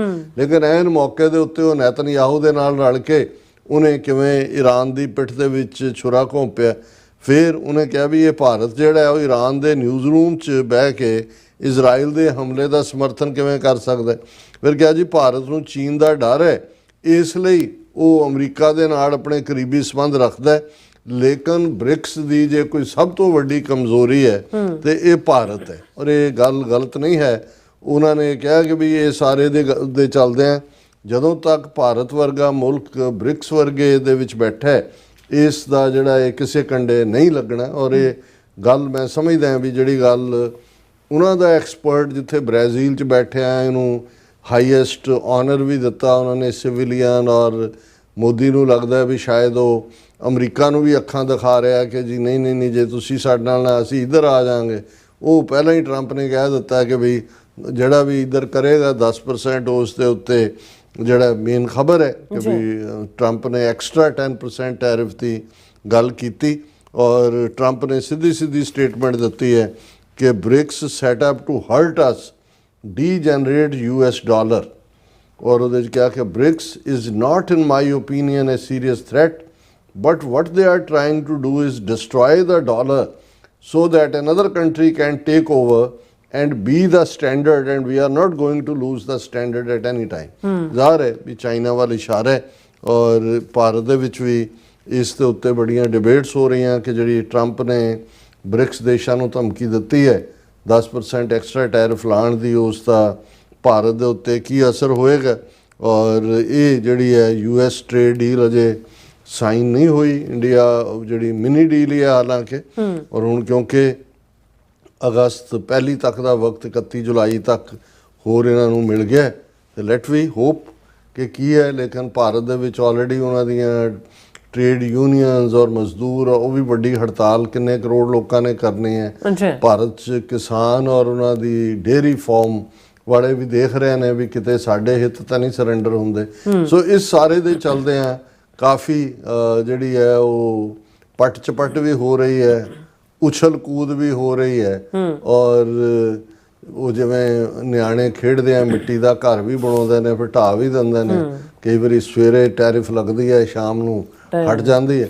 ਸੋ ਸਭ ਕੁਛ ਇਹਦਾ ਡੋਲ ਡਰਮ ਵੀ ਹੈ ਔਰ ਕਿਤੇ ਨਾ ਕਿਤੇ ਇਹ ਵੀ ਕਹਿ ਲਓ ਜੀ ਟਰੰਪ ਨੇ ਟਿੰਡ 'ਚ ਕਾਨਾ ਪਾਇਆ ਹੋਇਆ ਜਾਂ ਦੁਨੀਆ ਦਾ ਨੂੰ ਜਿਹੜਾ ਉਹ ਟਿਕਾਣੇ ਲਾਉਣ ਦੇ ਲਈ ਆਪਣੀ ਥਾਂ 'ਤੇ ਰੱਖਣ ਦੇ ਲਈ ਜਿਹੜਾ ਉਹ ਆਪਣਾ ਫਾਰਮੂਲਾ ਵੀ ਲਾਇਆ ਹੋਇਆ ਉਹ ਜਿਵੇਂ ਉੱਥੋਂ ਦੇ 'ਚ ਵੀ ਡਾਕਟਰ ਚੀਮਾ ਨੇ ਕਿਹਾ ਸੀ ਕਿ ਵੀ ਟਰੰਪ ਜੋ ਕਰ ਰਿਹਾ ਹੈ ਟਰੰਪ ਬਹੁਤ ਸਿਆਣਾ ਹੈ ਔਰ ਆਪਣੇ ਕਾਰਨ ਕਈਆਂ ਨੂੰ ਕਮੜਾ ਲੱਗਦਾ ਹੋਣਾ ਪਰ ਜਿਵੇਂ ਮੈਂ ਵੀ ਉੱਤੇ 1-to-1 ਗੱਲਬਾਤ 'ਚ ਕਿਹਾ ਕਿ ਵੀ ਡਾਕਟਰ ਰਣਜੀਤ ਸਿੰਘ ਹੋਰਾਂ ਦਾ ਇੱਕ ਪੈਟ ਫਰੇਜ਼ ਸੀ ਜਾਂ ਇੱਕ ਉਹਨਾਂ ਨੇ ਕਿਹਾ ਜੀ ਉਹ ਕੋਈ ਕਹਿੰਦਾ ਵੀ ਸਾਡੀ ਜਿਹੜੀ ਹੈ ਮਾਈ ਕਮਲੀ ਹੋ ਗਈ ਉਹ ਕਹਿੰਦਾ ਵੀ ਕੀ ਕਮਲੇ ਹੋ ਗਈ ਕਹਿੰਦੇ ਗੁਆਂਢੀਆਂ ਦੇ ਭਾਂਡੇ ਚੁੱਕ ਘਰੇ ਲਈ ਆਉਂਦੀ ਆ ਤੇ ਉਹਨੂੰ ਦੂਜਾ ਸੁਣ ਕੇ ਉਹਦਾ ਦੋਸਤ ਕਹਿੰਦਾ ਲੈ ਕਮਲਿਆ ਉਹ ਤਾਂ ਸਿਆਣੀ ਹੋ ਗਈ ਕਮਲੀ ਤਾਂ ਉਦੋਂ ਹੋਏਗੀ ਜਦੋਂ ਆਪਣੇ ਭਾਂਡੇ ਚੁੱਕ ਕੇ ਬਾਹਰ ਸੁੱਟੇਗੀ ਸੋ ਟਰੰਪ ਕਮਲਾ ਨਹੀਂ ਹੈ ਟਰੰਪ ਸਿਆਣਾ ਹੈ ਇਹ ਬਾਹਰਲੇ ਭਾਂਡੇ ਚੁੱਕ ਕੇ ਹੀ ਅਜੇ ਲਿਆ ਰਿਹਾ ਸੋ ਇਹਦੇ 'ਚੋਂ ਹੀ ਜਿਹੜਾ ਅਸੀਂ ਆਉਣ ਵਾਲੇ ਪੀਰੀਅਡ 'ਚ ਦੇਖਾਂਗੇ ਕਿ ਵੀ ਹੁਣ ਇਹ ਟੈਰਿਫ ਵਾਰ ਖਾਸ ਤੌਰ 'ਤੇ ਇੰਡੀਆ ਦੇ ਹਵਾਲੇ ਨਾਲ ਇਹ ਕਿੱਥੇ ਕੁ ਜਾ ਕੇ ਖੜਦੀ ਹੈ ਜੀ ਡਾਕਟਰ ਸਾਹਿਬ ਤੁਹਾਡਾ ਬਹੁਤ ਬਹੁਤ ਸ਼ੁਕਰੀਆ ਸੋ ਇੱਥੇ ਲੈਣੇ ਬ੍ਰੇਕ ਔਰ ਬ੍ਰੇਕ ਤੇ ਜਾਣ ਤੋਂ ਪਹਿਲਾਂ ਅਸੀਂ ਦਰਸ਼ਕਾਂ ਦੇ ਸਰੋਤਿਆਂ ਨੂੰ ਅਪੀਲ ਤੇ ਬੇਨਤੀ ਕਰਦੀ ਵਿਊਅਰਸ ਜਿਸ ਤਰ੍ਹਾਂ ਕਿ ਤੁਸੀਂ ਜਾਣਦੇ ਹੋ ਕਿ ਟੀਵੀ 84 ਇੱਕ ਪੰਥਕ ਚੈਨਲ ਹੈ ਟੀਵੀ 84 ਦੀ ਚੜ੍ਹਦੀ ਕਲਾ ਲਈ ਵੱਧ ਤੋਂ ਵੱਧ ਡੋਨੇਟ ਕਰੋ ਡੋਨੇਟ ਕਰਨ ਲਈ ਸਾਡੀ ਵੈਬਸਾਈਟ tv84.tv ਤੇ ਜਾ ਕੇ ਪੇਪਲ ਦੀ ਵਰਤੋਂ ਕਰਕੇ ਵਨ ਟਾਈਮ ਡੋਨੇਟ ਕਰ ਸਕਦੇ ਹੋ ਮੰਥਲੀ ਡੋਨੇਟ ਵੀ ਕਰ ਸਕਦੇ ਹੋ ਤੁਸੀਂ ਟੀਵੀ 84 ਦੇ ਨਾਮ ਤੇ ਚੈੱਕ ਬਣਾ ਕੇ ਸਾਨੂੰ ਮੇਲ ਵੀ ਕਰ ਸਕਦੇ ਹੋ ਸਾਡੇ ਇਸ ਪਤੇ ਤੇ 36-01 37th Avenue Long Island City New York 11101 USA ਜਾਂ ਫਿਰ ਤੁਸੀਂ ਸਾਨੂੰ ਫੋਨ ਰਾਹੀਂ ਵੀ ਸੰਪਰਕ ਕਰ ਸਕਦੇ ਹੋ 5166191984 ਤੁਸੀਂ ਸਾਨੂੰ ਈਮੇਲ ਵੀ ਕਰ ਸਕਦੇ ਹੋ info@tv84.tv ਤੇ ਅਸੀਂ ਤੁਹਾਡੇ ਤਹਿ ਦਿਲ ਤੋਂ ਸ਼ੁਕਰਗੁਜ਼ਾਰ ਹੋਵਾਂਗੇ ਸੋ ਇੱਥੇ ਲੈਣੇ ਬ੍ਰੇਕ ਵਿਊਅਰਸ ਤੁਸੀਂ ਇਸੇ ਤਰ੍ਹਾਂ ਬਣੇ ਰਹਿਣਾ ਮਿਲਦੇ ਹਾਂ ਆਫਟਰ ਦਿਸ ਸ਼ਾਰਟ ਬ੍ਰੇਕ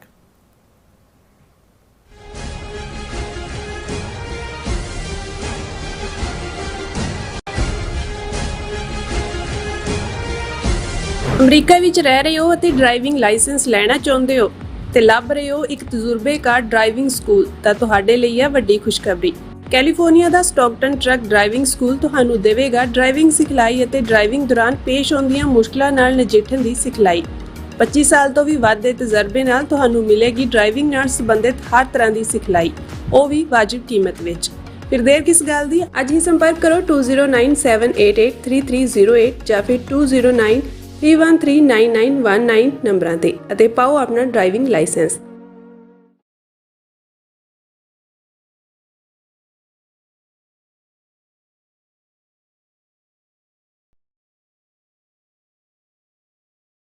ਕੀ ਤੁਸੀਂ ਰੋਜ਼ਾਨਾ ਕੰਮ ਤੇ ਆਪਣਾ ਵਧੇਰੇ ਸਮਾਂ ਬਿਤਾਉਣ ਤੋਂ ਪਰੇਸ਼ਾਨ ਹੋ? ਆਪਣੀ ਪੂੰਜੀ ਨੂੰ ਕੰਮ ਤੇ ਲਗਾਓ, ਸਾਡੇ ਨਾਲ ਇਨਵੈਸਟ ਕਰੋ। ਅਸੀਂ ਤੁਹਾਡੀ ਪੂੰਜੀ ਤੋਂ ਤੁਹਾਡੇ ਲਈ ਵਧੇਰੇ ਪੈਸੇ ਬਣਾ ਸਕਦੇ ਹਾਂ। ਅਸੀਂ ਪ੍ਰਾਈਵੇਟ ਇਕੁਇਟੀ ਇਨਵੈਸਟਮੈਂਟ ਫਰਮ ਹਾਂ ਤੇ ਕਮਰਸ਼ੀਅਲ ਰੀਅਲ ਏਸਟੇਟ ਵਿੱਚ ਮਾਹਿਰ ਹਾਂ। Property management, leasing, asset management, commercial real estate investment ਵਿੱਚ ਸਾਰੀਆਂ ਸੇਵਾਵਾਂ ਲਈ ਆਪਣੀ ਕੰਪਨੀ ਚੋਂ ਤੁਸੀਂ ਸਾਡੇ ਤੱਕ ਪਹੁੰਚ ਕਰ ਸਕਦੇ ਹੋ। ਆਜ਼ਾਦ ਕਮਰਸ਼ੀਅਲ ਰੀਅਲਟੀ ਸਰਵਿਸਿਜ਼ ਤੇ Azad family trust 701 North Fourth Oak Road suite number 204 Houston Texas. ਤੁਸੀਂ ਸਾਨੂੰ ਸਾਡੇ ਫੋਨ ਨੰਬਰ 7136861277 ਤੇ ਸੰਪਰਕ ਕਰ ਸਕਦੇ ਹੋ। Azad commercial realty services.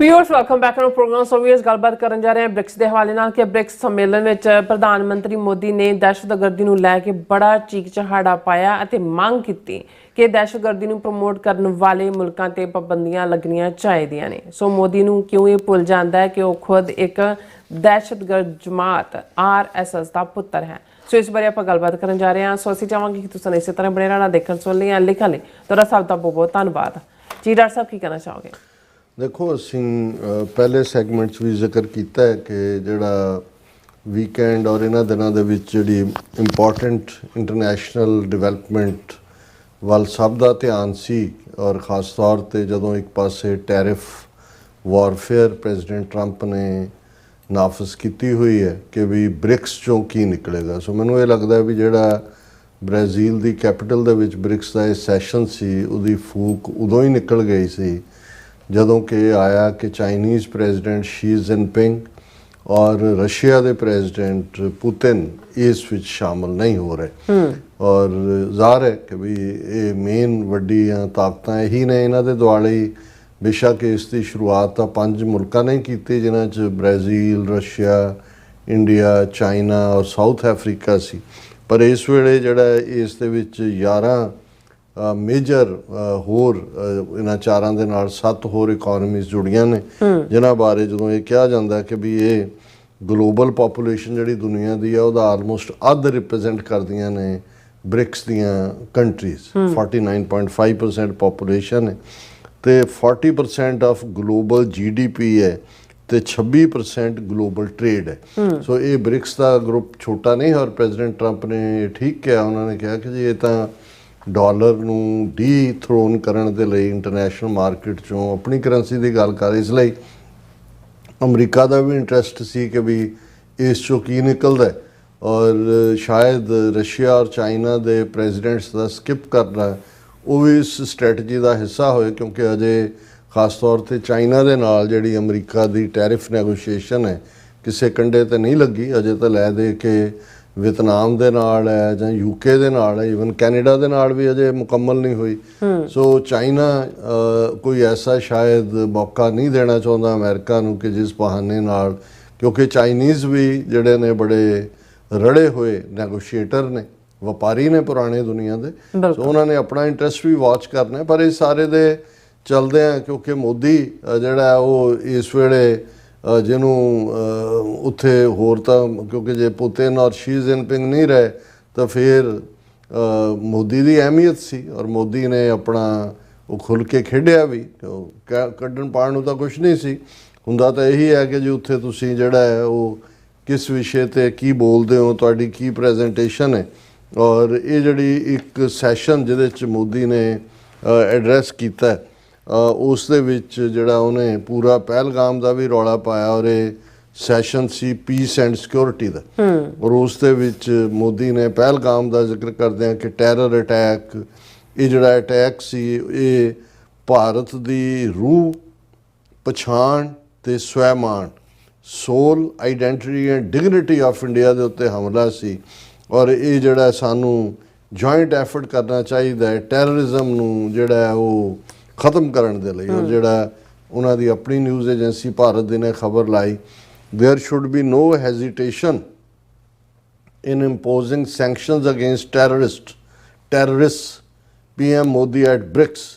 ਫਿਰ ਉਹ ਕਹਿੰਦਾ ਕਿ ਵੀ ਇਹ ਸਾਰੇ ਪਾਸੇ ਜਿਹੜੀਆਂ ਨੇ ਵੈਸਟ ਏਸ਼ੀਆ ਤੋਂ ਯੂਰਪ ਤੱਕ ਦੁਨੀਆ ਦੇ ਵਿੱਚ ਟੈਂਸ਼ਨ ਚੱਲ ਰਹੀਆਂ, ਔਰ ਇਸ ਸਾਰੇ ਦੇ ਵਿੱਚ ਜਿਹੜਾ ਕੋਈ ਹੈਜ਼ੀਟੇਸ਼ਨ ਨਹੀਂ ਹੋਣੀ ਚਾਹੀਦੀ ਕਿ ਅਸੀਂ ਦਹਿਸ਼ਤਗਰਦਾਂ ਦੇ ਖਿਲਾਫ ਆਵਾਜ਼ ਚੁੱਕੀਏ।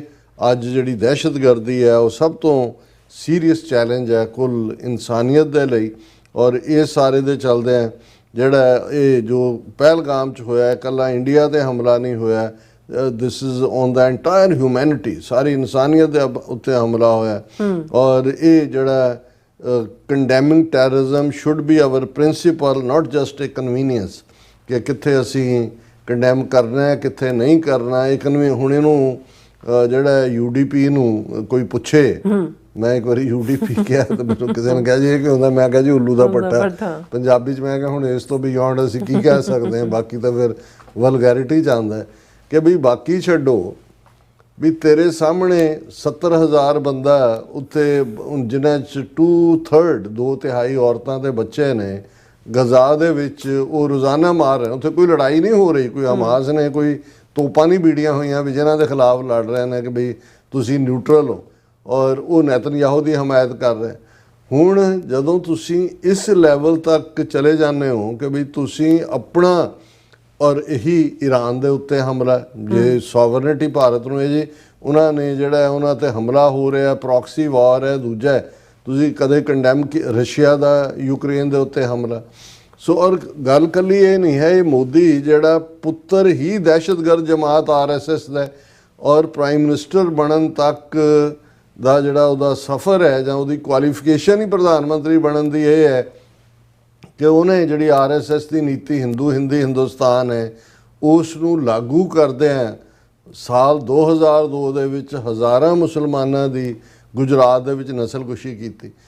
ਔਰ RSS ਉਹਦੀਆਂ ਫਾਉਂਡੇ ਇਹ ਸਮਝਦੇ ਨੇ ਵੀ ਦੁਨੀਆ ਬੇਵਕੂਫ ਹੈ। ਜਿਹੜਾ ਵੀ ਅਸੀਂ ਤਾਂ ਚਲੋ ਉਸ ਖਿੱਤੇ ਦੇ ਐਵੇਂ ਲੋਕ, ਸਾਨੂੰ ਤਾਂ ਪਤਾ ਹੈ, ਪਰ ਜਿਹੜਾ ਵੀ ਦੁਨੀਆ 'ਚ ਮੋਦੀ ਬਾਰੇ ਜਾਂ BJP ਬਾਰੇ ਰਿਸਰਚ ਕਰੇਗਾ ਉਹ ਗੂਗਲ ਜੀ ਮਹਾਰਾਜ ਜਾਂ ਦੂਜੇ ਆਰਟੀਫਿਸ਼ੀਅਲ ਇੰਟੈਲੀਜੈਂਸ ਨਹੀਂ ਦੱਸੇਗੀ ਕਿ ਵੀ RSS ਉਹ ਜਮਾਤ ਹੈ ਜਿਹੜੀ ਨਾਜ਼ੀ ਆਈਡੀਓਲੋਜੀ ਔਰ ਫਾਸ਼ਿਜ਼ਮ ਮੁਸੋਲਿਨੀ ਦਾ ਉਹਨੂੰ ਆਧਾਰ ਬਣਾ ਕੇ ਬਣੀ, ਔਰ ਜਿਹਦੇ 'ਚ ਗੋਲਵਲਕਰ ਔਰ ਹੈਡਗਵੇਅਰ ਉਹਨਾਂ ਨੇ ਇਹ ਕਿਹਾ ਕਿ ਜੋ ਹੱਲ ਨਾਜ਼ੀਆਂ ਨੇ ਯਹੂਦੀਆਂ ਦਾ ਕੀਤਾ ਹੈ ਮਾਈਨੋਰਿਟੀ ਇਸ਼ੂ ਡੀਲ ਕਰਨ ਦੇ ਵਿੱਚ, ਉਹੀ ਭਾਰਤ ਦੇ ਮੁਸਲਮਾਨਾਂ ਔਰ ਈਸਾਈਆਂ ਦੇ ਨਾਲ ਹੋਣਾ ਚਾਹੀਦਾ। ਜਿਨ੍ਹਾਂ ਨੇ ਗਾਂਧੀ ਜਿਹੜਾ ਪਹਿਲਾ ਪੋਲੀਟੀਕਲ ਮਰਡਰ ਹੈ ਉਹਨੂੰ ਕਰਨ ਵਾਲਾ ਨਥੂਰਾਮ ਗੋਡਸੇ ਹਿੰਦੂ ਮਹਾਸਭਾ ਔਰ ਜਿਹੜਾ ਹਿੰਦੂਤਵਾ ਦਾ ਲਫ਼ਜ਼ ਟਰਮ ਦੇਣ ਵਾਲਾ ਸਾਵਰਕਰ ਹੈ ਉਹਦਾ ਫਾਲੋਅਰ ਹੈ, ਉਹਦਾ ਐਲਾਈ ਹੈ।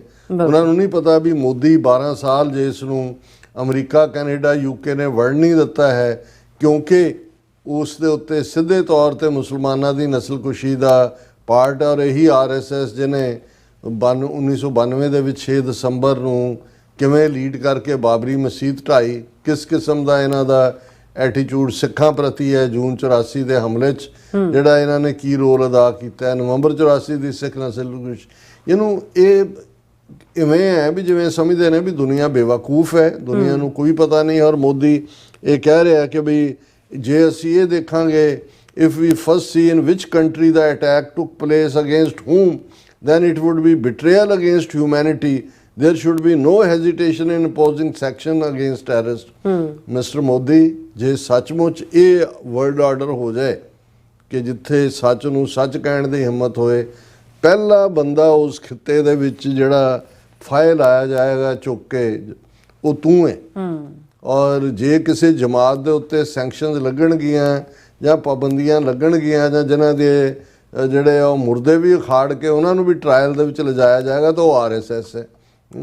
ਸੋ ਮਤਲਬ ਇਹ ਆ ਜਿਵੇਂ ਅੰਗਰੇਜ਼ੀ 'ਚ ਕਹਿੰਦੇ ਨੇ ਕਿ ਪੋਟ ਜਿਹੜਾ ਉਹ ਕੈਟਲ ਨੂੰ ਕਹਿੰਦਾ ਵੀ ਤੂੰ ਜ਼ਿਆਦਾ ਕਾਲੀ ਹੈ। ਔਰ ਅਸੀਂ ਜਦੋਂ ਇਹ ਗੱਲ ਕਹਿੰਦੇ ਆ ਕਿ ਭਾਈ ਇਹ ਛੱਜ ਤਾਂ ਬੋਲੇ, ਛਾਨਣੀ ਕੀ ਬੋਲੇ ਜਿਹਦੇ 'ਚ 106 ਕੋਈ ਹੋਰ ਇੰਡੀਪੈਂਡੈਂਟ ਕਿਸੇ, ਕੋਈ ਸਵਿਟਜ਼ਰਲੈਂਡ, ਕੋਈ ਦੂਜੇ, ਕੋਈ ਪੀਸ ਕੀਪਿੰਗ, ਕੋਈ ਕਨਫਲਿਕਟ ਰੈਜ਼ੋਲੂਸ਼ਨ ਸੰਸਥਾ ਵਾਲਾ ਇਹ ਆ ਕੇ ਵਿੱਚੋਂ ਕਹੇ ਕਿ ਜੀ ਦਹਿਸ਼ਤਗਰਦੀ ਨੂੰ ਕੰਡੈਮ ਕੀਤਾ ਜਾਣਾ ਚਾਹੀਦਾ, ਦੂਜਾ ਉਹ ਤਾਂ ਸਮਝ ਆ ਸਕਦਾ।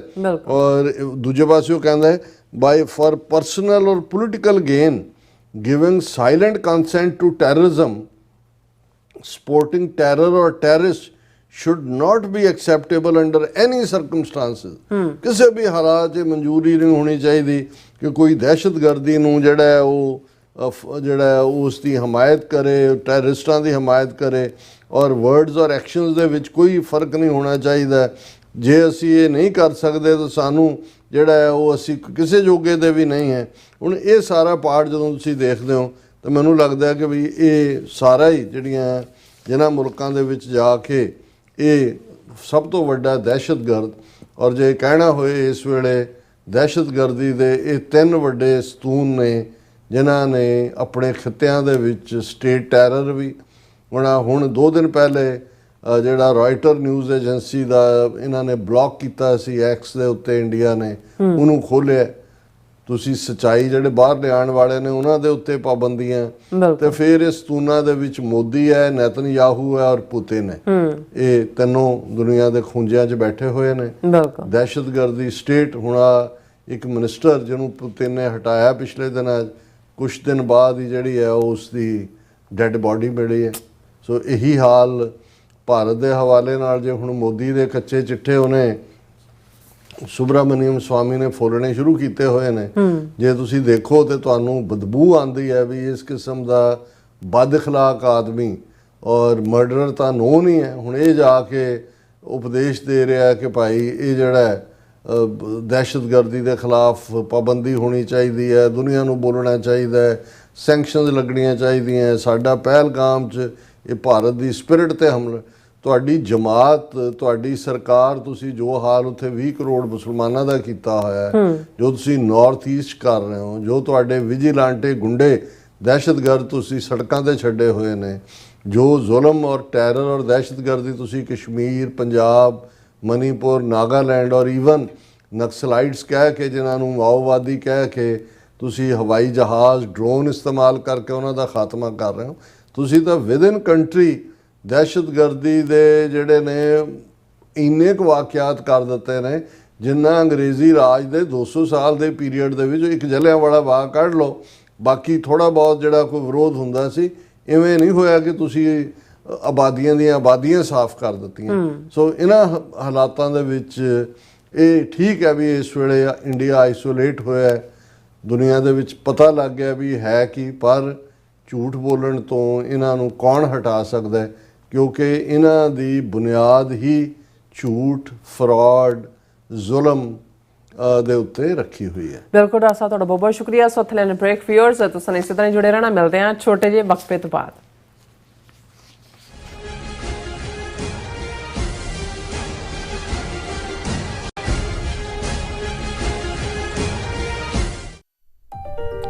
FBI ਤੋਂ ਮੈਂ ਹਾਂ ਸੁਖਵੀਰ ਕੌਰ ਤੇ ਹੁਣ ਸੁਣੋ FBI ਵੱਲੋਂ ਜ਼ਰੂਰੀ ਜਾਣਕਾਰੀ। ਸਾਡੇ ਦੇਸ਼ ਅਮਰੀਕਾ ਵਿੱਚ ਬਾਹਰਲੇ ਦੇਸ਼ਾਂ ਦੀਆਂ ਸਰਕਾਰਾਂ ਵੱਲੋਂ ਅੰਤਰਰਾਸ਼ਟਰੀ ਦਬਾਅ ਪਾਇਆ ਜਾ ਰਿਹਾ ਹੈ। ਇਸ ਨੂੰ ਰੋਕਣ ਲਈ FBI ਨੂੰ ਤੁਹਾਡੇ ਸਹਿਯੋਗ ਦੀ ਲੋੜ ਹੈ। ਵਿਦੇਸ਼ੀ ਸਰਕਾਰਾਂ ਜਾਂ ਉਹਨਾਂ ਦੇ ਮੁਲਾਜ਼ਮਾਂ ਜਾਂ ਮੁਖਬਰਾਂ ਵੱਲੋਂ ਅਮਰੀਕਾ ਵਿੱਚ ਵਸਦੇ ਕਿਸੇ ਵੀ ਇਨਸਾਨ ਨਾਲ ਕੀਤੇ ਜਾ ਰਹੇ ਅੰਤਰਰਾਸ਼ਟਰੀ ਦਬਾਅ ਦੀਆਂ ਕੁਝ ਕਿਸਮਾਂ ਇਹ ਨੇ: ਨਿਗਰਾਨੀ ਰੱਖਣੀ, ਪਿੱਛਾ ਕਰਨਾ, ਤੰਗ ਪਰੇਸ਼ਾਨ ਕਰਨਾ, ਅਗਵਾ ਕਰਨ ਦੀ ਕੋਸ਼ਿਸ਼ ਜਾਂ ਉਸ ਤੇ ਸਰੀਰਕ ਹਮਲਾ ਕਰਨਾ, ਅਤੇ ਧਮਕੀਆਂ ਤੇ ਡਰਾਵੇ ਰਾਹੀਂ ਜ਼ਬਰਦਸਤੀ ਕਿਸੇ ਭਾਈਚਾਰੇ ਜਾਂ ਵਿਅਕਤੀਆਂ ਬਾਰੇ ਜਾਣਕਾਰੀ ਇਕੱਠੀ ਕਰਨ ਦੀ ਕੋਸ਼ਿਸ਼ ਕਰਨੀ, ਕਿਸੇ ਨੂੰ ਉਸ ਦੇ ਮੂਲ ਦੇਸ਼ ਨੂੰ ਮੁੜਨ ਲਈ ਮਜਬੂਰ ਕਰਨਾ ਜਾਂ ਮੂਲ ਦੇਸ਼ ਵਿੱਚ ਵਸਦੇ ਉਸ ਦੇ ਰਿਸ਼ਤੇਦਾਰਾਂ ਨੂੰ ਡਰਾਉਣਾ ਜਾਂ ਹਿਰਾਸਤ ਵਿੱਚ ਲੈਣਾ, ਕਿਸੇ ਦੇ ਕੰਪਿਊਟਰ ਜਾਂ ਫੋਨ ਨੂੰ ਹੈਕ ਕਰਕੇ ਉਸ ਦੀ ਨਿੱਜਤਾ ਤੇ ਹਮਲਾ ਕਰਨਾ ਜਾਂ ਉਸ ਬਾਰੇ ਇੰਟਰਨੈਟ ਤੇ ਕੂੜ ਪ੍ਰਚਾਰ ਕਰਨਾ, ਕਿਸੇ ਦੀਆਂ ਵਿੱਤੀ ਜਾਇਦਾਦਾਂ ਨੂੰ ਜ਼ਬਤ ਕਰਨਾ। ਜੇ ਤੁਹਾਨੂੰ ਲੱਗਦਾ ਹੈ ਕਿ ਤੁਸੀਂ ਅੰਤਰਰਾਸ਼ਟਰੀ ਦਬਾਅ ਦੇ ਸ਼ਿਕਾਰ ਹੋ ਤਾਂ FBI ਨੂੰ ਹੁਣੇ ਕਾਲ ਕਰੋ 1-800-CALL-FBI ਜਾਂ 1-800-225-5324 ਤੇ ਸੰਪਰਕ ਕਰੋ। ਤੇ ਜੇ ਤੁਹਾਡੇ ਲਈ ਅੰਗਰੇਜ਼ੀ ਵਿੱਚ ਗੱਲ ਕਰਨਾ ਮੁਸ਼ਕਲ ਹੈ ਤਾਂ ਤੁਸੀਂ ਪੰਜਾਬੀ ਵਿੱਚ ਗੱਲ ਕਰਨ ਲਈ ਕਹਿ ਸਕਦੇ ਹੋ, ਜਾਂ FBI ਦੀ ਵੈਬਸਾਈਟ tips.fbi.gov ਤੇ ਆਪਣੀ ਸ਼ਿਕਾਇਤ ਦਰਜ ਕਰਾਓ। ਹੋਰ ਜਾਣਕਾਰੀ ਲਈ ਦੇਖੋ fbi.gov/TNR। ਜੇਕਰ ਤੁਸੀਂ ਤੁਰੰਤ ਸਰੀਰਕ ਖਤਰੇ ਵਿੱਚ ਹੋ ਤਾਂ 911 ਤੇ ਕਾਲ ਕਰੋ। FBI ਵੱਲੋਂ ਤੁਹਾਡੀ ਰਿਪੋਰਟ ਕਦੇ ਵੀ ਕਿਸੇ ਵਿਦੇਸ਼ੀ ਸਰਕਾਰ ਨਾਲ ਸਾਂਝੀ ਨਹੀਂ ਕੀਤੀ ਜਾਵੇਗੀ। FBI ਦਾ ਮਨੋਰਥ ਅਮਰੀਕਾ ਵਿੱਚ ਵਸਦੇ ਲੋਕਾਂ ਦੀ ਰੱਖਿਆ ਕਰਨਾ ਅਤੇ ਯੂਨਾਈਟਿਡ ਸਟੇਟਸ ਦੇ ਸੰਵਿਧਾਨ ਨੂੰ ਕਾਇਮ ਰੱਖਣਾ ਹੈ।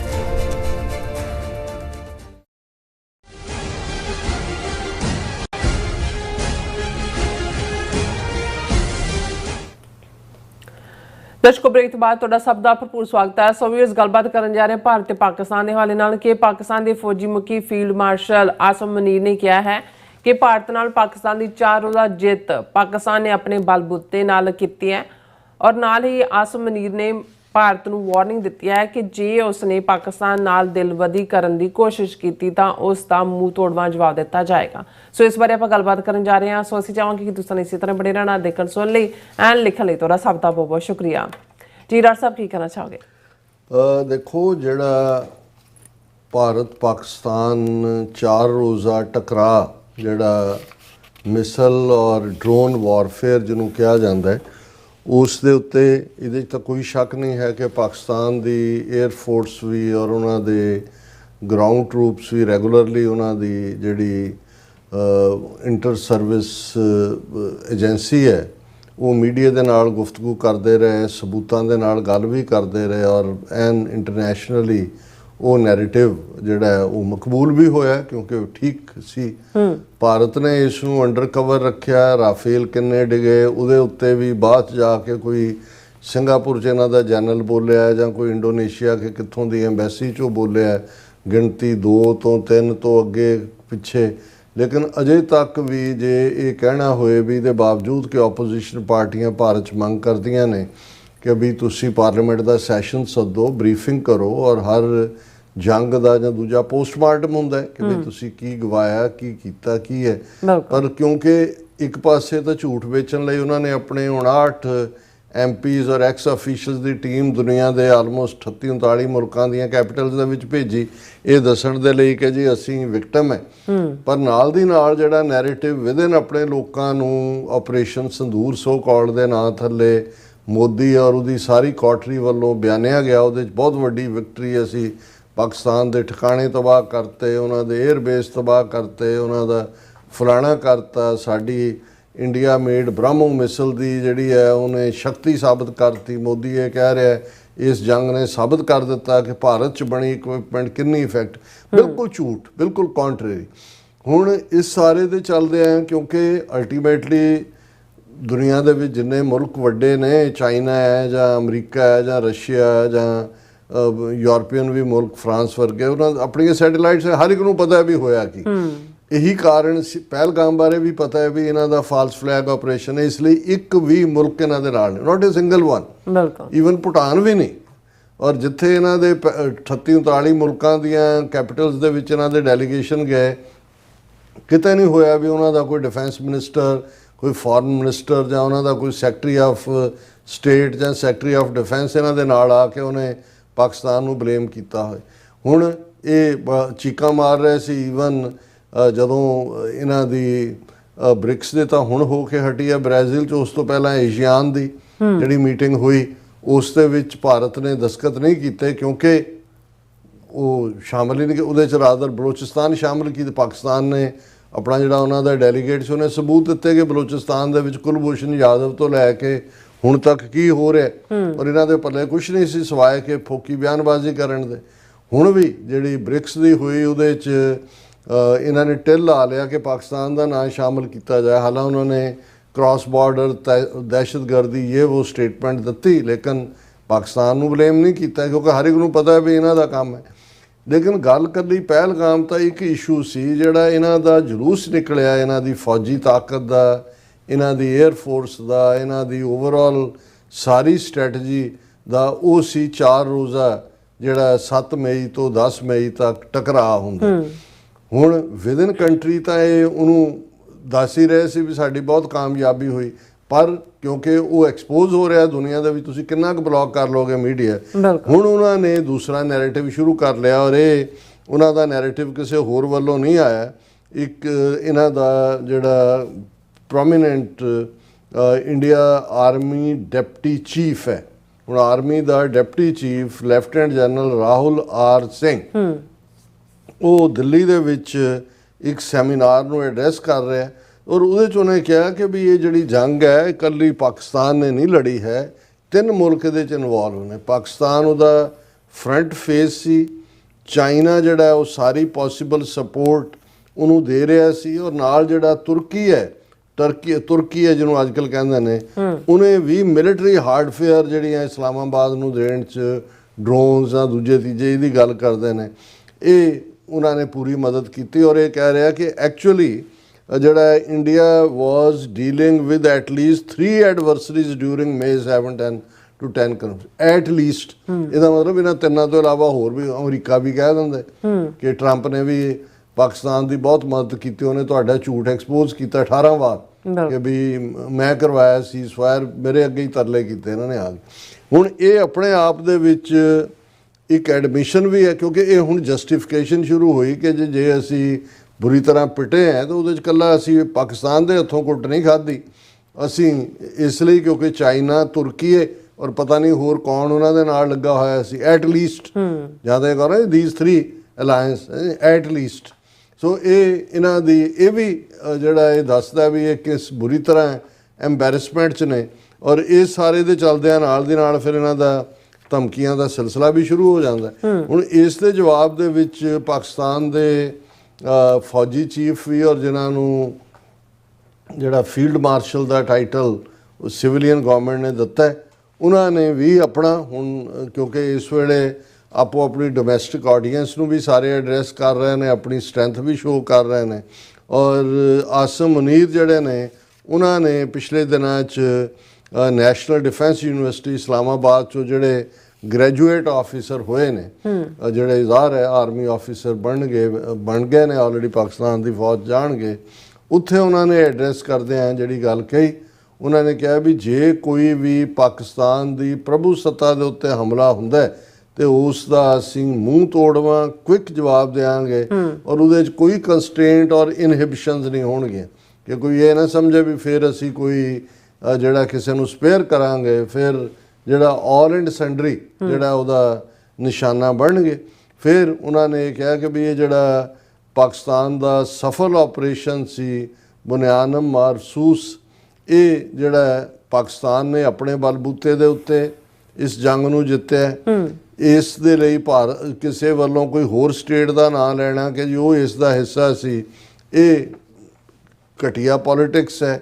ਔਰ ਉਹਦੇ ਉਹਨਾਂ ਨੇ ਜ਼ਾਹਰ ਹੈ ਕਿ ਉਹਨਾਂ ਦੇ lieutenant general Rahul R Singh ਨੂੰ ਹੀ ਰਿਸਪੌਂਸ ਕੀਤਾ ਔਰ ਉਹਦੇ 'ਚ ਉਹਨਾਂ ਨੇ ਜਨਰਲ ਮੁਨੀਰ ਨੇ ਕਿਹਾ ਕਿ ਵੀ ਅਸੀਂ ਸਾਨੂੰ ਫਖਰ ਹੈ ਕਿ ਅਸੀਂ ਲਾਸਟਿੰਗ ਪਾਰਟਨਰਸ਼ਿਪ ਵੀ ਕੀਤੀ ਹੋਈ ਹੈ, ਪ੍ਰਿੰਸੀਪਲ ਡੈਮੋਕ੍ਰੇਸੀ, ਇਹ ਸਾਰੇ ਦੇ ਨਾਲ ਜਿਹੜਾ ਜੋੜ ਕੇ ਜ਼ਾਹਰ ਹੈ ਚਾਈਨਾ ਦਾ ਜ਼ਿਕਰ ਹੈ। ਪਰ ਇਸ ਗੱਲ ਦਾ ਧਿਆਨ ਰਹੇ ਕਿ ਜੇ ਭਾਰਤ ਨੇ ਕਿਉਂਕਿ ਉੱਥੇ ਇਹ ਵੀ ਰਿਪੀਟਡ ਕਹਿ ਰਹੇ ਨੇ ਕਿ ਜੀ ਆਪਰੇਸ਼ਨ ਸੰਦੂਰ ਜਿਹੜਾ ਹੈ ਇਹ ਪੌਜ਼ ਕੀਤਾ ਸੀ, ਅਜੇ ਖਤਮ ਨਹੀਂ ਹੋਇਆ। ਔਰ ਪਾਕਿਸਤਾਨ ਦੇ ਵੀ ਮੈਂ ਦੇਖਦਾ 2-3 ਇਸ ਕਿਸਮ ਦੇ ਜਰਨਲਿਸਟ ਨੇ ਜਿਹੜੇ ਪਾਕਿਸਤਾਨ ਦੀ ਜਿਹੜੀ ਯੂਨੀਕ ਵਿਕਟਰੀ ਹੈ ਉਹਨੂੰ ਡਾਊਨ ਪਲੇ ਕਰਨ ਦੀ ਕੋਸ਼ਿਸ਼ ਕਰਦੇ ਨੇ ਔਰ ਭਾਰਤ ਦਾ ਜਿਹੜਾ ਉਹ ਜ਼ਿਆਦਾ ਗੁਣਗਾਨ ਕਰਦੇ ਨਜ਼ਰ ਆਉਂਦੇ ਨੇ ਕਿ ਠੀਕ ਹੈ ਥੋੜ੍ਹੀ ਬਹੁਤ ਫੌਜ ਨਾਲ ਪੋਲੀਟੀਕਲ ਜਿਹੜੀ ਹੈ ਪ੍ਰੋਬਲਮ ਹੈ ਪਾਰਟੀਆਂ ਦੀ, ਲੇਕਿਨ ਇਹਦਾ ਮਤਲਬ ਇਹ ਨਹੀਂ ਹੈ ਕਿ ਜਦੋਂ ਤੁਸੀਂ ਘੱਟੋ ਘੱਟ ਇੱਕ ਤਾਂ ਵੈਸੇ ਹੀ ਤੁਹਾਡੀ ਹੁਬੇ ਵਤਨੀ ਹੋਣੀ ਚਾਹੀਦੀ ਔਰ ਇੱਦਾਂ ਦੇ ਕ੍ਰਾਈਸਿਸ ਦੇ ਵੇਲੇ ਤਾਂ ਖਾਸ ਤੌਰ ਤੇ। ਦੂਸਰਾ ਜਿਹੜੀ ਗੱਲ ਨੂੰ ਦੁਨੀਆ ਕਹਿੰਦੀ ਹੈ ਤੁਸੀਂ ਈਵਨ ਉਹਦਾ ਵੀ ਕੋਈ ਹੋਰ ਨੈਰੇਟਿਵ ਬਣਾਉਣ ਦੀ ਕੋਸ਼ਿਸ਼ ਕਰੋ, ਫਿਰ ਤੁਹਾਡੀ ਆਪਣੀ ਕ੍ਰੈਡੀਬਿਲਿਟੀ ਜਿਹੜੀ ਹੈ ਉਹ ਵੀ ਜਾਂਦੀ ਲੱਗਦੀ ਹੈ।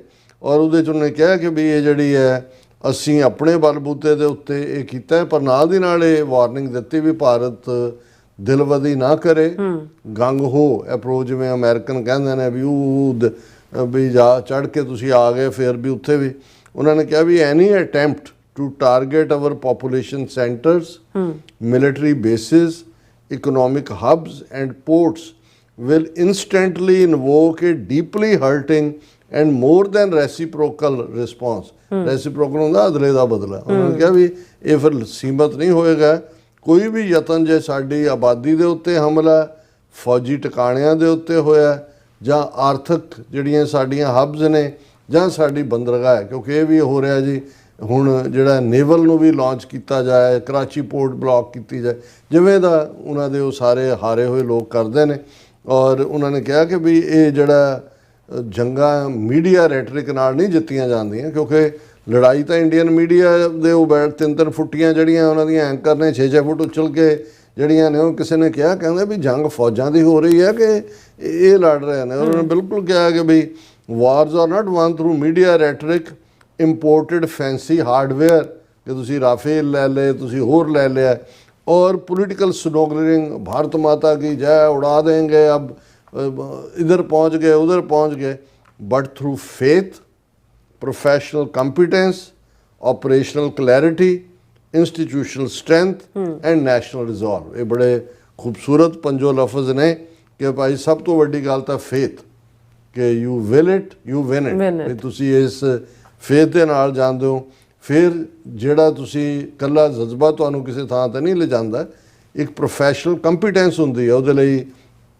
ਤੁਹਾਡੀ ਟ੍ਰੇਨਿੰਗ, ਤੁਹਾਡਾ ਸਾਰਾ ਜਿਹੜਾ ਉਹ ਉਸ ਸਾਰਾ ਤੁਹਾਡੇ ਪਿੱਛੇ ਖੜਾ ਹੁੰਦਾ ਵੀ ਤੁਸੀਂ ਕੀ ਕੰਪੀਟੈਂਸ ਕੀ ਹੈ। ਫਿਰ ਜੋ ਤੁਹਾਨੂੰ ਟਾਸਕ ਦਿੱਤੀ ਗਈ ਹੈ ਉਹਦੇ ਬਾਰੇ ਕਲੈਰਿਟੀ, ਆਪਰੇਸ਼ਨਲ ਕਲੈਰਿਟੀ ਔਰ ਇੰਸਟੀਟਿਊਸ਼ਨਲ ਸਟਰੈਂਥ, ਵੀ ਕੌਣ ਤੁਹਾਡੇ ਨਾਲ ਕਿੰਨਾ ਖੜਾ, ਤੁਹਾਡੀ ਸੰਸਥਾ ਦਾ ਜ਼ੋਰ ਕੀ ਹੈ। ਔਰ ਜਦੋਂ ਕੌਮ ਨਾਲ ਲੱਗਦੀ ਹੈ ਨੈਸ਼ਨਲ ਰਿਜ਼ੋਲਵ। ਔਰ ਇਹ ਸਾਰੇ 'ਚ ਮੈਂ ਸਮਝਦਾ ਵੀ ਆਸਿਮ ਮੁਨੀਰ ਦੀ ਇਹ ਵਾਰਨਿੰਗ ਬੜੀ ਟਾਈਮਲੀ ਹੈ, ਬਿਲਕੁਲ, ਕਿਉਂਕਿ ਉੱਥੇ ਜਿਸ ਕਿਸਮ ਦਾ ਇਹ ਉੜਕ ਰਿਹਾ ਨੇ ਹੁੰਦਾ ਇਹ ਹੈ ਵੀ ਜਿਹੜੇ ਲੋਕ ਲਗਾਤਾਰਤਾ ਨਾਲ ਝੂਠ ਬੋਲਦੇ ਨੇ, ਬਹੁਤ ਵੱਡਾ ਝੂਠ ਬੋਲਦੇ ਨੇ, ਉਹ ਫਿਰ ਉਸ ਝੂਠ 'ਤੇ ਯਕੀਨ ਵੀ ਕਰਨ ਲੱਗ ਜਾਂਦੇ ਨੇ ਔਰ ਟਾਈਮ ਟੂ ਟਾਈਮ ਉਸ ਝੂਠ ਦੇ ਵਿੱਚ ਪਿੰਨ ਮਾਰ ਕੇ ਤੁਹਾਨੂੰ ਉਹਨਾਂ ਨੂੰ ਜਿਹੜੇ ਅਸਮਾਨ ਝੁੱਟ ਰਹੇ ਹੁੰਦੇ ਨੇ ਉਹਨਾਂ ਨੂੰ ਧਰਤੀ 'ਤੇ ਲਿਆਉਣਾ ਪੈਂਦਾ। ਔਰ ਮੈਂ ਸਮਝਦਾ ਵੀ ਫੀਲਡ ਮਾਰਸ਼ਲ ਆਸਿਮ ਮੁਨੀਰ ਨੇ ਬਾਖੂਬੀ ਔਰ ਠੀਕ ਜਿੱਥੇ ਫੌਜੀ ਗ੍ਰੈਜੂਏਟ ਨਿਕਲ ਰਹੇ ਨੇ ਉਹਨਾਂ ਨੂੰ ਐਡਰੈਸ ਕਰਦੇ ਆ ਇਹ ਕਹਿ ਕੇ ਦੱਸ ਦਿੱਤਾ ਹੈ ਕਿ ਭਾਈ ਅਸੀਂ ਵੰਗਾਂ ਨਹੀਂ ਪਾਈਆਂ ਹੋਈਆਂ, ਚੂੜੀਆਂ ਨਹੀਂ ਪਾਈਆਂ ਹੋਈਆਂ, ਫਿਰ ਇੱਟ ਦਾ ਜਵਾਬ ਪੱਥਰ ਨਾਲ ਦਿੱਤਾ ਜਾਏਗਾ। ਜੀ ਡਾਕਟਰ ਸਾਹਿਬ ਤੁਹਾਡਾ ਬਹੁਤ ਬਹੁਤ ਸ਼ੁਕਰੀਆ। ਸੋ ਥਲੇ ਬ੍ਰੇਕ ਵਿਊਅਰਸ, ਤੁਸੀਂ ਇਸੇ ਤਰ੍ਹਾਂ ਬੜੇ ਰਹਿਣਾ। ਮਿਲਦੇ ਹਾਂ ਛੋਟੇ ਜਿਹੇ ਬ੍ਰੇਕ ਤੋਂ ਬਾਅਦ।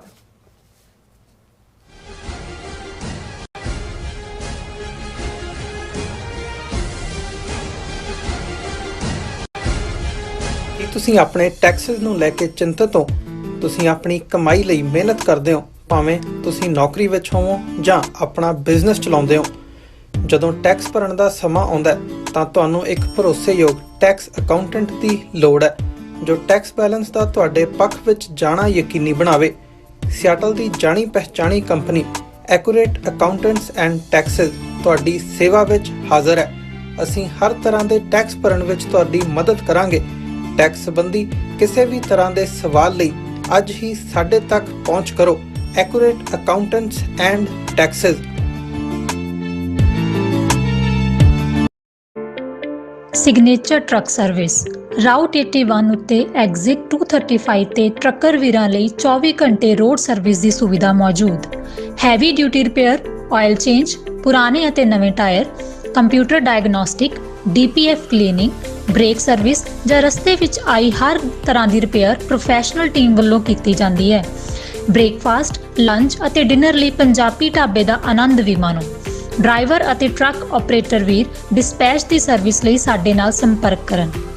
Signature truck service 58 triangle drive, Weyers Cave, Virginia 24486। America ਵਿੱਚ ਰਹਿ ਰਹੇ ਹੋ ਅਤੇ ਡਰਾਈਵਿੰਗ ਲਾਇਸੈਂਸ ਲੈਣਾ ਚਾਹੁੰਦੇ ਹੋ ਤੇ ਲੱਭ ਰਹੇ ਹੋ ਇੱਕ ਤਜਰਬੇਕਾਰ ਡਰਾਈਵਿੰਗ ਸਕੂਲ ਤਾਂ ਤੁਹਾਡੇ ਲਈ ਹੈ ਵੱਡੀ ਖੁਸ਼ਖਬਰੀ। ਕੈਲੀਫੋਰਨੀਆ ਦਾ ਸਟਾਕਟਨ ਟਰੱਕ ਡਰਾਈਵਿੰਗ ਸਕੂਲ ਤੁਹਾਨੂੰ ਦੇਵੇਗਾ ਡਰਾਈਵਿੰਗ ਸਿਖਲਾਈ ਅਤੇ ਡਰਾਈਵਿੰਗ ਦੌਰਾਨ ਪੇਸ਼ ਆਉਂਦੀਆਂ ਮੁਸ਼ਕਲਾਂ ਨਾਲ ਨਜਿੱਠਣ ਦੀ ਸਿਖਲਾਈ। 25 ਸਾਲ ਤੋਂ ਵੀ ਵੱਧ ਦੇ ਤਜਰਬੇ ਨਾਲ ਤੁਹਾਨੂੰ ਮਿਲੇਗੀ ਡਰਾਈਵਿੰਗ ਨਾਲ ਸੰਬੰਧਿਤ ਹਰ ਤਰ੍ਹਾਂ ਦੀ ਸਿਖਲਾਈ, ਉਹ ਵੀ ਵਾਜਿਬ ਕੀਮਤ ਵਿੱਚ। ਫਿਰ ਦੇਰ ਕਿਸ ਗੱਲ ਦੀ, ਅੱਜ ਹੀ ਸੰਪਰਕ ਕਰੋ 2097883308 ਜਾਂ ਫਿਰ 2093139919 ਨੰਬਰਾਂ ਤੇ ਅਤੇ ਪਾਓ ਆਪਣਾ ਡਰਾਈਵਿੰਗ ਲਾਇਸੈਂਸ।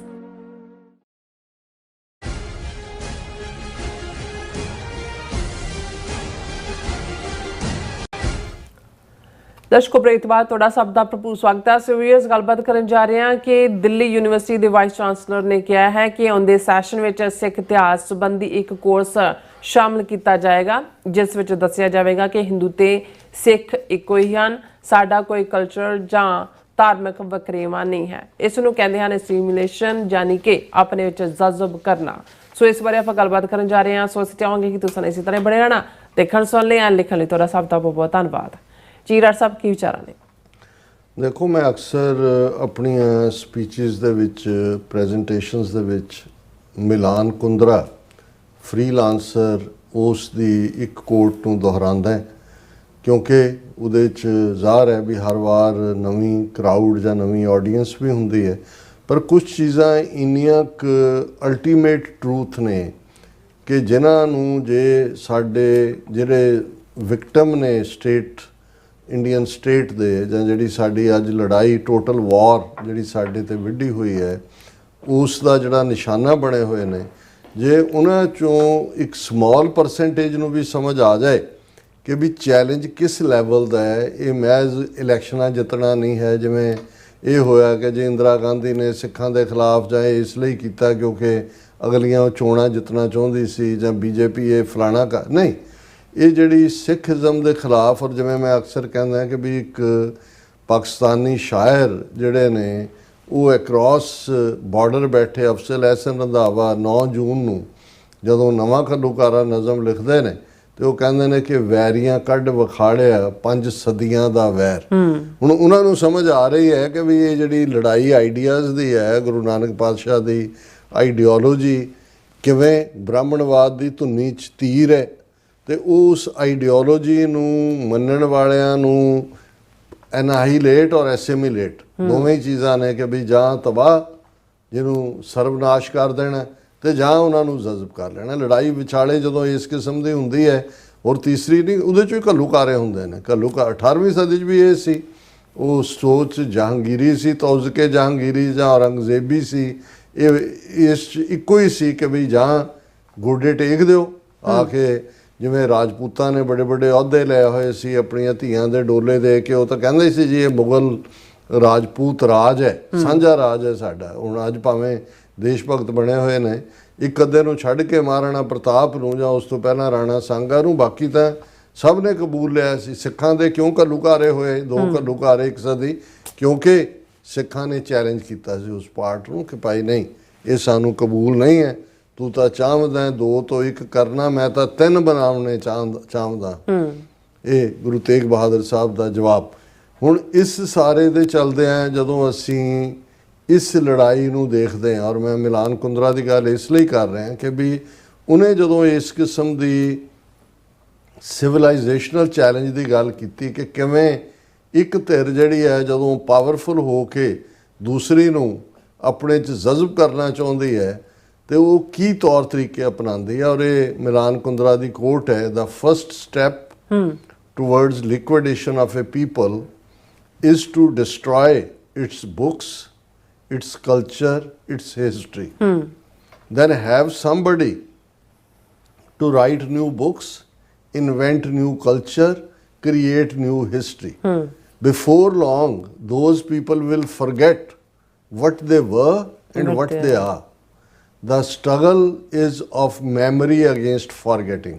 ਵਿੱਚੋਂ ਇੱਕ ਹੋਰ ਕੋਟ ਹੈ ਪਰ ਮੈਂ ਉਹਨੂੰ ਨਹੀਂ ਕੋਟ ਕਰਦਾ ਕਿ ਵੀ ਜਿਹੜਾ ਕਿਸੇ ਵੀ ਕੌਮ ਨੂੰ, ਲੋਕਾਂ ਨੂੰ, ਇਹ ਪੀਪਲ ਜੇ ਤੁਸੀਂ ਲਿਕੁਇਡੇਟ ਕਰਨਾ ਹੈ, ਖ਼ਤਮ ਕਰਨਾ ਹੈ, ਤੇ ਉਹਦੇ ਕੀ ਸਟੈਪ ਨੇ ਵੀ ਉਹਨਾਂ ਦੀਆਂ ਕਿਤਾਬਾਂ ਡਿਸਟਰੋਏ ਕਰ ਦਿਓ, ਉਸ ਦੀ ਤਹਿਜ਼ੀਬ ਡਿਸਟਰੋਏ ਕਰ ਦਿਓ, ਉਹਨਾਂ ਦਾ ਇਤਿਹਾਸ ਡਿਸਟਰੋਏ ਕਰ ਦਿਓ। ਫਿਰ ਆਪਣੇ ਬੰਦੇ ਲਾਓ ਜਿਹੜੇ ਨਵੀਆਂ ਕਿਤਾਬਾਂ ਲਿਖਣ, ਨਵਾਂ ਇਤਿਹਾਸ ਸਿਰਜਣ, ਨਵੀਂ ਤਹਿਜ਼ੀਬ ਕਰਨ, ਔਰ ਹੌਲੀ ਹੌਲੀ ਹੌਲੀ ਉਹ ਲੋਕ ਉਹਦੇ 'ਚ ਫਸਦੇ ਚਲੇ ਜਾਣਗੇ। ਇੱਕ ਵਕਤ ਆਏਗਾ ਕਿ ਉਹ ਭੁੱਲ ਜਾਣਗੇ ਵੀ ਉਹ ਹੈ ਕੀ ਸਨ ਤੇ ਉਹਨਾਂ ਨੂੰ ਬਣਾ ਕੇ ਦਿੱਤਾ ਗਿਆ। ਉਹਨੇ ਕਿਹਾ ਵੀ ਜਿਹੜੀ ਲੜਾਈ ਹੈ ਉਹ ਮੈਮਰੀ ਅਗੇਂਸਟ ਫॉरਗੇਟਿੰਗ ਹੈ। ਹੁਣ ਇਹ ਸਿੱਖਾਂ ਨੂੰ ਸਮਝਣਾ ਹੋਏਗਾ ਜਦੋਂ ਇਹ ਸਾਨੂੰ ਕਹਿੰਦੇ ਨੇ ਵੀ ਜੂਨ 84 ਭੁੱਲ ਜਾਓ ਜਾਂ ਨਵੰਬਰ 84 ਭੁੱਲ ਜਾਓ, ਜਾਂ ਤੁਸੀਂ ਇਹ ਦਿਨ ਕਿਉਂ ਮਨਾਉਂਦੇ ਹੋ, ਜਾਂ ਜਦੋਂ ਕੋਈ ਘੱਲੂਘਾਰਾ ਆਉਂਦਾ ਉਹਦੇ ਨੇੜੇ ਤੇੜੇ ਕਿਸ ਕਿਸਮ ਦਾ ਫਰੇਬ ਜਾਲ ਕੋ ਬੁਣਨਾ ਸ਼ੁਰੂ ਕਰਦੇ ਨੇ, ਕਿਉਂਕਿ ਉਹਨਾਂ ਨੂੰ ਇਹ ਲੱਗਦਾ ਵੀ ਜਦੋਂ ਤੱਕ, ਔਰ ਅਸੀਂ ਕਿਉਂ ਸਮਝਦੇ ਹਾਂ ਵੀ ਸਾਡੀਆਂ ਸ਼ਹੀਦੀ ਕਾਨਫਰੰਸਾਂ, ਸ਼ਹੀਦੀ ਦੀਵਾਨ ਇੰਪੋਰਟੈਂਟ, ਇਹ ਰਿਮਾਈਂਡਰ ਹੈ, ਇੱਕ ਜਨਰੇਸ਼ਨ ਦੂਸਰੇ ਨੂੰ ਰਿਮਾਈਂਡ ਕਰਵਾ ਰਹੀ ਹੈ ਕਿ ਕਦੇ ਨਾ ਭੁੱਲਣਾ ਕਿ ਵੀ ਸਾਡੇ ਨਾਲ ਕੀ ਹੋਇਆ ਸੀ। ਔਰ ਜ਼ਾਹਰ ਹੈ ਜੇ ਤੁਹਾਨੂੰ ਕਿਸੇ ਕਲਚਰ ਦੇ, ਕਿਸੇ ਮੁਲਕ ਦੇ, ਕਿਸੇ ਕੌਮ ਦੇ ਕੀਤੇ ਜ਼ੁਲਮ ਯਾਦ ਰਹਿਣਗੇ ਤੇ ਤੁਸੀਂ ਹੱਕਾਂ ਲਈ ਖਲੋਗੇ। ਪਰ ਇਹਦੇ 'ਚ ਕੋਈ ਸ਼ੱਕ ਨਹੀਂ ਹੈ ਕਿ ਸਿੱਖ ਖੜੇ ਨੇ, ਚੈਲੰਜ ਵੀ ਹੈ, ਪਰ ਉਹਨਾਂ ਨੇ ਕਿਵੇਂ ਆਰਐਸਐਸ ਦੀ ਹਿੰਦੂਤਵਾ ਆਈਡੀਓਲੋਜੀ 22 ਕਰੋੜ ਮੁਸਲਮਾਨ ਤਾਂ ਉਹਨਾਂ ਨੇ ਚੁੱਪ ਕਰਾ ਦਿੱਤੇ। ਈਸਾਈਆਂ ਦੀ ਆਬਾਦੀ ਸਿੱਖਾਂ ਤੋਂ ਜ਼ਿਆਦਾ ਹੈ ਭਾਰਤ ਦੇ ਵਿੱਚ, ਉਹਨਾਂ ਦੇ ਉੱਤੇ ਵੀ ਚਰਚਾਂ ਤੇ ਹਮਲੇ, ਗੈਂਗ ਰੇਪ, ਦੂਜੇ ਤੀਜੇ ਉਹਦੇ ਥੱਲੇ ਉਹ ਵੀ ਕੁਸਕਦੇ ਨਹੀਂ ਹੈ, ਸਿਵਾਏ ਮਨੀਪੁਰ ਨੂੰ ਜਾਂ ਨਾਗਾਲੈਂਡ ਅਜੇ ਵੀ ਥੋੜ੍ਹੀ ਬਹੁਤ ਉਹਦੇ 'ਚ ਕੋਈ ਥੋੜ੍ਹੀ ਬਹੁਤ ਕਾਰਵਾਈ ਹੈ, ਬਾਕੀ ਤਾਂ ਉੱਥੇ ਕੋਈ ਹੈ ਨਹੀਂ। ਸਿੱਖ ਖਲੋਤੇ ਹੋਏ ਨੇ, ਲੇਕਿਨ ਇਹ ਨਹੀਂ ਹੈ ਵੀ ਇਸ ਸਾਰੇ ਦੇ ਥੱਲੇ ਉਹਨਾਂ ਨੇ ਇੰਡੀਅਨ ਹਿੰਦੂਤਵੀਆਂ ਨੇ ਜਿਨ੍ਹਾਂ ਦੇ ਕੋਲ ਹਕੂਮਤ ਹੈ ਉਹ ਆਪਣੇ ਉਸ ਹਥਿਆਰ ਨੂੰ ਖੁੰਡਾ ਕਰ ਦਿੱਤਾ ਹੈ, ਐਸੀਮੀਲੇਸ਼ਨ ਵਾਲਾ ਵੀ ਜਜ਼ਬ ਕਰੋ, ਉਹ ਲੱਗੇ ਹੋਏ ਨੇ ਉਹਨਾਂ ਨੇ। ਔਰ ਅੱਜ ਠੀਕ ਕਿਸੇ ਨੇ ਕਿਹਾ ਕਿ ਵੀ ਇਹ ਜਿਹੜਾ ਝਗੜਾ ਹੈ ਅਕਾਲ ਤਖਤ ਨੇ ਕਿਹਨੂੰ ਤਨਖਾਹੀਆ ਬਣਾਇਆ, ਪਟਨਾ ਸਾਹਿਬ ਨੇ ਸੁਖਬੀਰ ਨੂੰ ਬਣਾਇਆ, ਅਕਾਲ ਤਖਤ ਨੇ ਉਹਨੂੰ ਨਾਲ, ਵੀ ਇਹ ਜਦੋਂ ਤੱਕ ਅਕਾਲੀਆਂ ਦਾ ਤੇ ਬੀਜੇਪੀ ਦੀ ਸਾਂਝ ਸੀ ਉਦੋਂ ਤਾਂ ਕੋਈ ਝਗੜਾ ਨਹੀਂ ਸੀ ਅਕਾਲ ਤਖਤ ਤੇ ਪਟਨਾ ਸਾਹਿਬ ਤੇ। ਇਹ ਹੁਣ ਕਿਉਂ ਹੋ ਗਿਆ? ਫਿਰ ਤੁਹਾਨੂੰ ਸਮਝ ਆਏਗੀ ਵੀ ਉਹ ਤੁਹਾਡੇ ਕਿਸ ਹੱਦ ਤੱਕ, ਜਦੋਂ ਅਸੀਂ ਕਹਿੰਦੇ ਹਾਂ ਕਿ ਭਾਈ ਉਹਨਾਂ ਨੇ ਤਖਤ ਹਜ਼ੂਰ ਸਾਹਿਬ ਕਾਬੂ, ਪਟਨਾ ਸਾਹਿਬ ਕਾਬੂ, ਦਿੱਲੀ ਕਮੇਟੀ ਪੂਰੀ ਤਰ੍ਹਾਂ ਉਸ ਲਾਈਨ ਧਿਰ ਨਾਲ ਖਲੋਂਦੀ ਆ ਜਾ ਕੇ ਜਿਹੜੀ ਆਰਐਸਐਸ ਦੀ ਧਿਰ ਹੈ, ਔਰ ਉਹ ਤੁਹਾਡੀ ਕ੍ਰੈਡੀਬਿਲਿਟੀ ਨੂੰ ਕਿਸ ਲੈਵਲ ਦੇ ਉੱਤੇ ਚੈਲੰਜ ਕਰ ਰਹੇ ਨੇ, ਉਹ ਪਾਰਟ ਨਾਲ ਚੱਲ ਰਿਹਾ ਹੈ। ਹਰਿਆਣਾ ਕਮੇਟੀ, ਹੁਣ ਜੇ ਹਰਿਆਣਾ ਕਮੇਟੀ ਦਾ ਪ੍ਰਧਾਨ ਇੱਕ ਪਾਸੇ ਤਾਂ ਦਾਦੂਵਾਲ ਮਾਰਕਾ ਲੋਕ ਨੇ, ਦੂਜੇ ਪਾਸੇ ਜਗਦੀਸ਼ ਸਿੰਘ ਝੀਂਡਾ ਜਿਹੜਾ ਉਹਨੂੰ ਆਰਐਸਐਸ ਦੇ ਮੁਖੀ ਨੂੰ ਸੱਦ ਕੇ ਜਿਹੜਾ ਆਨਰ ਕਰ ਰਿਹਾ, ਤਲਵਾਰ ਵੀ ਦੇ ਰਿਹਾ, ਸਿਰੋਪਾਓ ਵੀ ਦੇ ਰਿਹਾ। ਦੂਜੀ ਧਿਰ ਜਿਹੜੀ ਦਾਦੂਵਾਲ ਦੀ ਉਹ ਕਹਿ ਰਿਹਾ ਕਿ ਜੇ ਕੋਈ ਹਰਿਆਣਾ ਕਮੇਟੀ ਪਾਗਲਖਾਨੇ ਦੀ ਬਣਾਉਣ ਦੀ ਲੋੜ ਹੈ ਉਹਦੇ ਝੀਂਡੇ ਨੂੰ ਭੇਜਣ। ਹੁਣ ਤੁਸੀਂ ਇਹ ਦੇਖੋ ਵੀ ਦਿੱਲੀ ਤੋਂ ਹਰਿਆਣੇ ਤੱਕ ਪਹੁੰਚਦੇ ਆ ਤੁਹਾਡਾ ਸਭ ਕੁਝ, ਔਰ ਅਕਾਲ ਤਖਤ ਦੇ ਉੱਤੇ ਜੋ ਸਵਾਲ ਖੜੇ ਕੀਤੇ ਹੋਏ ਨੇ, ਕਿਹੜੀਆਂ ਕਮੇਟੀਆਂ ਕਿਹੜੀਆਂ ਕੀ, ਉਹ ਬਿਲਕੁਲ ਠੀਕ। ਜਦੋਂ ਮੈਂ ਕਹਿੰਦਾ ਵੀ ਅਮਿਤ ਸ਼ਾਹ ਦੇ ਚੋਲੇ ਦੀਆਂ ਲੀਰਾਂ ਜਿਹੜੀਆਂ ਨੇ ਹਰ ਇੱਕ ਨੇ ਫੜੀਆਂ ਹੋਈਆਂ, ਉਹ ਕਿਸੇ ਨੇ ਵੱਲ ਤੁਸੀਂ ਦੇਖ ਲਓ। ਇਸ ਲਈ ਮੈਂ ਟਲੈਰੀ ਦੀ ਆਪਣੀ ਪ੍ਰੈਜੈਂਟੇਸ਼ਨ 'ਚ ਵੀ ਕਿਹਾ ਸੀ ਵੀ ਉਧਰ ਮਤ ਦੇਖੋ ਕਿ ਵੀ ਉਹ ਤਾਂ ਐਵੇਂ ਹੀ ਰੱਖੋ ਵੀ ਦੀਵਾ ਜਗਦਾ, ਮਹਾਰਾਜ ਦਾ ਪ੍ਰਕਾਸ਼ ਸਵੇਰੇ ਹੁੰਦਾ ਹੈ, ਸ਼ਾਮ ਨੂੰ ਸੁਖਾਸਨ ਹੁੰਦਾ ਹੈ, ਬਸ ਇੰਨਾ ਕੁ ਪਾਠ ਕੀਰਤਨ, ਦੂਜੇ ਉਹ ਧਾਮ ਤੁਹਾਡੇ ਖੁੱਲ੍ਹੇ ਨੇ, ਉਹਨਾਂ 'ਚੋਂ ਕੋਈ ਅਗਵਾਈ ਨਹੀਂ, ਉਹਦੇ 'ਚੋਂ ਹਿੰਦੂਤਵਾ ਨਿਕਲੇਗਾ ਜਿਹੜਾ ਉਹ ਕੱਢ ਰਹੇ ਨੇ। ਹੁਣ ਕਿਸ ਹੱਦ ਤੱਕ ਇੱਕ ਪਾਸੇ ਤਾਂ ਉਹਨਾਂ ਦਾ ਜਿਹੜਾ ਟੈਕਸਟ ਬੁੱਕ ਬੋਰਡ ਹੈ ਜਾਂ ਜਿਹੜਾ ਉਹਨਾਂ ਦੀ ਯੂਨੀਵਰਸਿਟੀ ਗ੍ਰਾਂਟਸ ਕਮਿਸ਼ਨ ਨਾਲ ਰਿਲੇਟਡ ਜਿਹੜੇ ਵੀ ਨੈਸ਼ਨਲ ਐਜੂਕੇਸ਼ਨ ਸਿਲੇਬਸ ਬਣਾਉਂਦੇ ਨੇ, ਹੁਣ ਇੱਕ ਪਾਸੇ ਤਾਂ ਤਮਿਲਨਾਡੂ ਅੜਿਆ ਵੀ ਹਿੰਦੀ ਵੜਨ ਨਹੀਂ ਦੇਣੀ, ਮਰਾਠਿਆਂ ਨੇ ਮਹਾਰਾਸ਼ਟਰ ਦੇ ਵਿੱਚ ਜਿਹੜਾ ਉਹ ਕੁੱਟਣੇ ਸ਼ੁਰੂ ਕੀਤੇ ਹੋਏ ਨੇ, ਜਿਹੜੇ ਈਵਨ ਕਮਰਸ਼ੀਅਲ ਵੀ ਹਿੰਦੀ 'ਚ ਬੋਲਦੇ ਨੇ, ਉਹਨਾਂ ਨੇ ਉਹ ਬਿੱਲ ਵਾਪਸ ਕਰਨ ਤੇ ਲੈਣ ਤੇ ਬੀਜੇਪੀ ਨੂੰ ਮਜਬੂਰ ਕਰਤਾ ਹੈ, ਜਿਹਦੇ 'ਚ Hindi as a compulsory language ਸੀ। ਪਰ ਪੰਜਾਬ 'ਚ ਸ਼੍ਰੋਮਣੀ ਕਮੇਟੀ ਦੀਆਂ ਪਬਲੀਕੇਸ਼ਨਸ ਦੇ ਵਿੱਚ ਤੁਹਾਨੂੰ RSS ਦਾ ਜਿਹੜਾ ਨੈਰੇਟਿਵ ਹੈ ਸਿੱਖ ਇਤਿਹਾਸ ਦਾ ਉਹ ਨਜ਼ਰ ਆ ਰਿਹਾ। ਔਰ ਹੁਣ ਉਹਨਾਂ ਨੇ ਯੂਨੀਵਰਸਿਟੀਆਂ ਨੂੰ, ਖਾਸ ਤੌਰ ਤੇ ਸੈਂਟਰਲ ਯੂਨੀਵਰਸਿਟੀਆਂ ਜਿਹੜੀਆਂ ਬਣਾਈਆਂ, ਉਹਨਾਂ ਨੂੰ ਕਿਵੇਂ ਵਰਤੋਂ, ਜੇ ਇੱਕ ਪਾਸੇ ਤੋਂ ਕਹਿ ਰਹੇ ਨੇ ਜੀ ਕਿ ਅਸੀਂ ਮੁਗਲਿਆ ਰਾਜ ਦਾ ਜਿਹੜਾ ਇਹ ਪੜ੍ਹਾਈ ਜਾਂਦਾ ਉਹਨੂੰ ਅਸੀਂ ਹਟਾ ਰਹੇ ਹਾਂ। ਹੁਣ ਤੁਸੀਂ ਇਹ ਦੇਖੋਗੇ ਵੀ ਇਹ ਦਿੱਲੀ ਸੈਂਟਰਲ ਯੂਨੀਵਰਸਿਟੀ ਦਾ ਵਾਈਸ ਚਾਂਸਲਰ ਹੈ ਯੋਗੇਸ਼ ਸਿੰਘ, ਉਹਨੇ ਟ੍ਰਿਬਿਊਨ ਨੂੰ ਇੱਕ ਸਪੈਸ਼ਲ ਇੰਟਰਵਿਊ ਦਿੱਤਾ ਹੈ ਔਰ ਉਸ ਸਟੋਰੀ ਨੂੰ ਟ੍ਰਿਬਿਊਨ ਨੇ ਉਹਦੀ ਪਿਕਚਰ ਲਾ ਕੇ ਪਬਲਿਸ਼ ਕੀਤਾ ਔਰ ਇਸ ਦੇ ਉੱਤੇ ਹੈਡਲਾਈਨ ਦਿੱਤੀ ਹੈ, we teach Iqbal but not Sahibzada Ajit Singh, vice chancellor on Delhi University 'ਚ ਫਸਟ ਸਿੱਖ ਹਿਸਟਰੀ ਕੋਰਸ। ਪਹਿਲੀ ਗੱਲ ਤਾਂ ਅਲਾਮਾ ਇਕਬਾਲ ਦੇ ਉੱਤੇ ਨਿਸ਼ਾਨਾ ਸਾਧਿਆ ਕਿ ਦੇਖੋ ਜੀ ਉਹਨੂੰ ਹੀ ਪੜ੍ਹਾਈ ਜਾਂਦੇ ਨੇ ਇੱਥੇ। ਹੁਣ ਅਲਾਮਾ ਇਕਬਾਲ ਵੀ ਸਿੱਖ ਹਿਸਟਰੀ ਦੀ ਅਹਿਮੀਅਤ ਦੇ ਹਵਾਲੇ ਨਾਲ ਅਹਿਮੀਅਤ ਰੱਖਦਾ, ਕਿਉਂਕਿ ਜੇ ਸਿੱਖੀ, ਅਲਾਮਾ ਇਕਬਾਲ ਪਾਕਿਸਤਾਨ ਦਾ ਡ੍ਰੀਮ ਦੇਣ ਵਾਲੇ ਵੀ ਨੇ, ਨੈਸ਼ਨਲ ਸ਼ਾਇਰ ਵੀ ਨੇ ਔਰ ਸਿੱਖ ਮੁਸਲਮਾਨ ਯੂਨਿਟੀ ਦੇ ਇੱਕ ਝੰਡਾ ਬਰਦਾਰ ਵੀ ਨੇ। ਔਰ ਇਹੀ ਕਾਰਨ ਹੈ ਕਿ 9 ਨਵੰਬਰ 2019 ਨੂੰ ਜਦੋਂ ਕਰਤਾਰਪੁਰ ਸਾਹਿਬ ਦਾ ਲਾਂਘਾ ਖੋਲ੍ਹਿਆ ਗਿਆ ਪਾਕਿਸਤਾਨ ਦੀ ਹਕੂਮਤ ਦੇ ਵੱਲੋਂ, ਤੇ ਉਹ ਜਿਹੜਾ ਮੁਹੰਮਦ ਇਕਬਾਲ ਉਹਨਾਂ ਦਾ ਜਨਮ ਦਿਨ ਸੀ, ਉਹਨਾਂ ਨੇ ਵੀ ਉਹ ਦਿਨ ਚੁਣਿਆ। ਔਰ ਇਹੀ ਇਕਬਾਲ ਹੈ ਜਿਸ ਨੇ ਇਹ ਜਦੋਂ ਇਹ ਕਿਹਾ ਕਿ ਫਿਰ ਉਠੀ ਆਖਰ ਸਦਾ तौहीद की पंजाब से हिंद को एक मर्द कामिल ने जगाया ख्वाब से, मर्द कामिल वो सांझ है। ਹੁਣ ਇਹ ਸ਼ੁਰੂ ਇੱਥੋਂ ਕਰਦਾ, ਦੇਖੋ ਜੀ ਜਿਹੜਾ ਇਕਬਾਲ ਜਿਹਨੇ ਪਾਕਿਸਤਾਨ ਦਾ ਆਈਡੀਆ ਦਿੱਤਾ ਔਰ ਦੂਜਾ ਉਹ ਤਾਂ ਪੜ੍ਹਾਇਆ ਜਾਂਦਾ ਹੈ ਇੱਥੋਂ ਦੇ ਸਿਲੇਬਸ 'ਚ। ਔਰ ਦੇਖੋ ਸਾਹਿਬਜ਼ਾਦਾ ਅਜੀਤ ਸਿੰਘ ਔਰ ਸਿੱਖ ਹਿਸਟਰੀ ਜਿਹਦੇ 'ਚ ਬਾਬਾ ਬੰਦਾ ਸਿੰਘ ਬਹਾਦਰ ਔਰ ਸਾਹਿਬਜ਼ਾਦਿਆਂ ਦੀ ਕੁਰਬਾਨੀ ਔਰ ਇਹ ਸਾਰੇ ਉਹ ਨਹੀਂ ਪੜ੍ਹਾਏ ਜਾਂਦੇ। ਫਿਰ ਉਹਨੇ ਕਿਹਾ ਜੀ ਅਸੀਂ ਹੁਣ ਦਿੱਲੀ ਯੂਨੀਵਰਸਿਟੀ ਦੇ ਵਿੱਚ ਇੱਕ ਸਪੈਸ਼ਲ ਕੋਰਸ ਸਿੱਖ ਹਿਸਟਰੀ ਦਾ ਜਿਹੜਾ ਉਹ ਸ਼ੁਰੂ ਕਰ ਰਹੇ, ਜਿਹਦੇ ਥੱਲੇ ਅਸੀਂ ਸਿੱਖ ਇਤਿਹਾਸ ਨੂੰ ਜਿਹੜਾ ਉਹ ਬਿਲਕੁਲ ਜਿਹੜਾ ਉਹ ਪੜ੍ਹਾਵਾਂਗੇ। ਔਰ ਉਹਦੇ ਮੈਂ ਐਗਜ਼ੈਕਟ ਲਫ਼ਜ਼ ਦੁਹਰਾ ਦਿਆਂ ਤਾਂ ਫਿਰ ਸਮਝ ਆ ਜਾਏਗਾ ਕਿ ਐਸਿਮੀਲੇਸ਼ਨ ਕਿਹਨੂੰ ਕਹਿੰਦੇ ਨੇ। ਉਹ ਕਹਿੰਦਾ ਸਿੱਖ ਔਰ ਹਿੰਦੂ ਇੱਕ ਹੀ ਬਾਤ ਹੈ। ਇਹ ਉਹਨੂੰ ਇਵੇਂ ਕੀਤਾ ਹੈ, Sikhs and Hindus are one, we share our culture and are not apart, we are as they are, the Sikh Gurus are our Gurus. ਫਰਕ ਹੀ ਕੋਈ ਨਹੀਂ ਹੈ। ਇਹ ਤਾਂ 9 ਮਾਸ ਦਾ ਰਿਸ਼ਤਾ ਔਰ ਦੂਜਾ, ਔਰ ਇਹ ਅਸੀਂ ਬਿਲਕੁਲ ਇਸ ਨੂੰ ਕਰ ਰਹੇ। ਔਰ ਇਹ ਜਿਹੜਾ ਸਿੱਖ ਗੁਰੂਆਂ ਨੇ ਜੋ ਦਿੱਤਾ, ਉਹਨਾਂ ਦੇ ਬੱਚਿਆਂ ਨੇ ਜੋ ਕੁਰਬਾਨੀਆਂ ਕੀਤੀਆਂ ਉਹ ਸਾਰੀਆਂ ਹਿੰਦੂ ਧਰਮ ਦੇ ਲਈ ਨੇ। ਔਰ ਇਕਬਾਲ ਜਿਹੜਾ ਹੈ ਇਹ ਤਾਂ ਜਿਨ੍ਹਾਂ ਦਾ ਐਡਵਾਈਜ਼ਰ ਸੀ, ਅਸੀਂ ਉਹਨੂੰ ਕਿਉਂ ਜਿਹੜਾ ਉਹ ਯੂਲੋਜਾਈਜ਼ ਕਰ ਰਹੇ ਹਾਂ ਜਾਂ ਉਹਨੂੰ ਗਲੋਰੀਫਾਈ ਕਰ ਰਹੇ।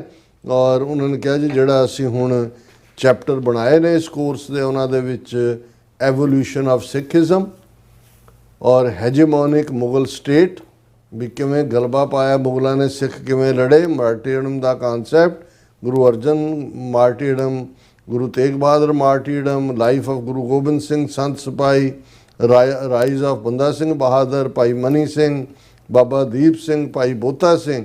ਔਰ ਇਹ ਜਿਹੜਾ ਉਹਨਾਂ ਨੇ ਕਿਹਾ ਕਿ ਵੀ ਇਹ ਜਿਹੜਾ ਕੋਰਸ ਨੂੰ ਡਿਜ਼ਾਈਨ ਕੀਤਾ ਹੈ ਇੱਕ ਉਸ ਕਮੇਟੀ ਨੇ ਕੀਤਾ ਜਿਹਦੇ ਹੈੱਡ ਨੇ professor Ravinder Kumar, head of department Punjabi ਦੇ ਦਿੱਲੀ। ਹੁਣ ਇਹ ਕੁਮਾਰ ਸਾਹਿਬ ਨੇ ਬਣਾਇਆ, ਇਹ ਸਿੱਖਾਂ ਨੂੰ ਦੱਸਣਗੇ ਕਿ ਸਿੱਖਾਂ ਦਾ ਇਤਿਹਾਸ ਕੀ ਹੈ। ਔਰ ਇਹਨੂੰ ਜਿਹੜਾ ਹੈ ਅਜੇ ਤੱਕ ਮੈਂ ਇਸ ਦੇ ਉੱਤੇ ਕਿਸੇ ਦਾ ਕੋਈ ਕ੍ਰਿਟਿਸਿਜ਼ਮ ਨਹੀਂ ਦੇਖਿਆ, ਕਿਉਂਕਿ ਇੱਕ ਵੱਡਾ ਤਬਕਾ ਦਿੱਲੀ ਕਮੇਟੀ ਵਾਲੇ ਤਾਂ ਉਹਨੂੰ ਸੱਦ ਕੇ ਸਿਰੋਪਾਓ ਪਾਉਣਗੇ ਗੱਲ 'ਚ, ਕਿਉਂਕਿ RSS ਦੀ ਕਮੇਟੀ ਆ ਉਹ ਬਣੀ ਹੋਈ। ਇਵੇਂ ਉਹਨੂੰ ਕਹਿਣਗੇ ਦੇਖੋ ਜੀ ਦੇਖੋ ਇੱਥੇ ਅਸੀਂ ਹੁਣ ਸਿੱਖ ਇਤਿਹਾਸ ਪੜ੍ਹਾਉਣਾ ਸ਼ੁਰੂ ਕਰ ਦਿੱਤਾ। ਪਰ ਉਹ ਸ਼ੁਰੂ ਹੀ ਇੱਥੋਂ ਕਰਦਾ ਹੈ ਕਿ ਸਿੱਖਾਂ ਤੇ ਹਿੰਦੂਆਂ 'ਚ ਤਾਂ ਫਰਕ ਹੀ ਕੋਈ ਨਹੀਂ, ਇੱਕੋ ਹੀ ਕਲਚਰ ਹੈ। ਇਹੀ 9 ਮਾਸ ਦਾ ਰਿਸ਼ਤਾ ਜਿਹੜਾ ਅਲਟੀਮੇਟਲੀ ਐਸਿਮੀਲੇਸ਼ਨ ਦੀ ਕਹਾਣੀ ਦੇ ਉੱਤੇ ਲੱਗਾ ਹੋਇਆ ਜਿਹੜਾ ਥੰਬਨੇਲ ਹੈ। ਜੀ ਡਾਕਟਰ ਸਾਹਿਬ ਤੁਹਾਡਾ ਬਹੁਤ ਬਹੁਤ ਧੰਨਵਾਦ। ਸੋ ਥੱਲੇ ਬ੍ਰੇਕ ਫਿਊਅਰਸ ਤੁਸੀਂ ਕਿਤਨੀ ਜਾਣਾ ਮਿਲਦੇ after this short break.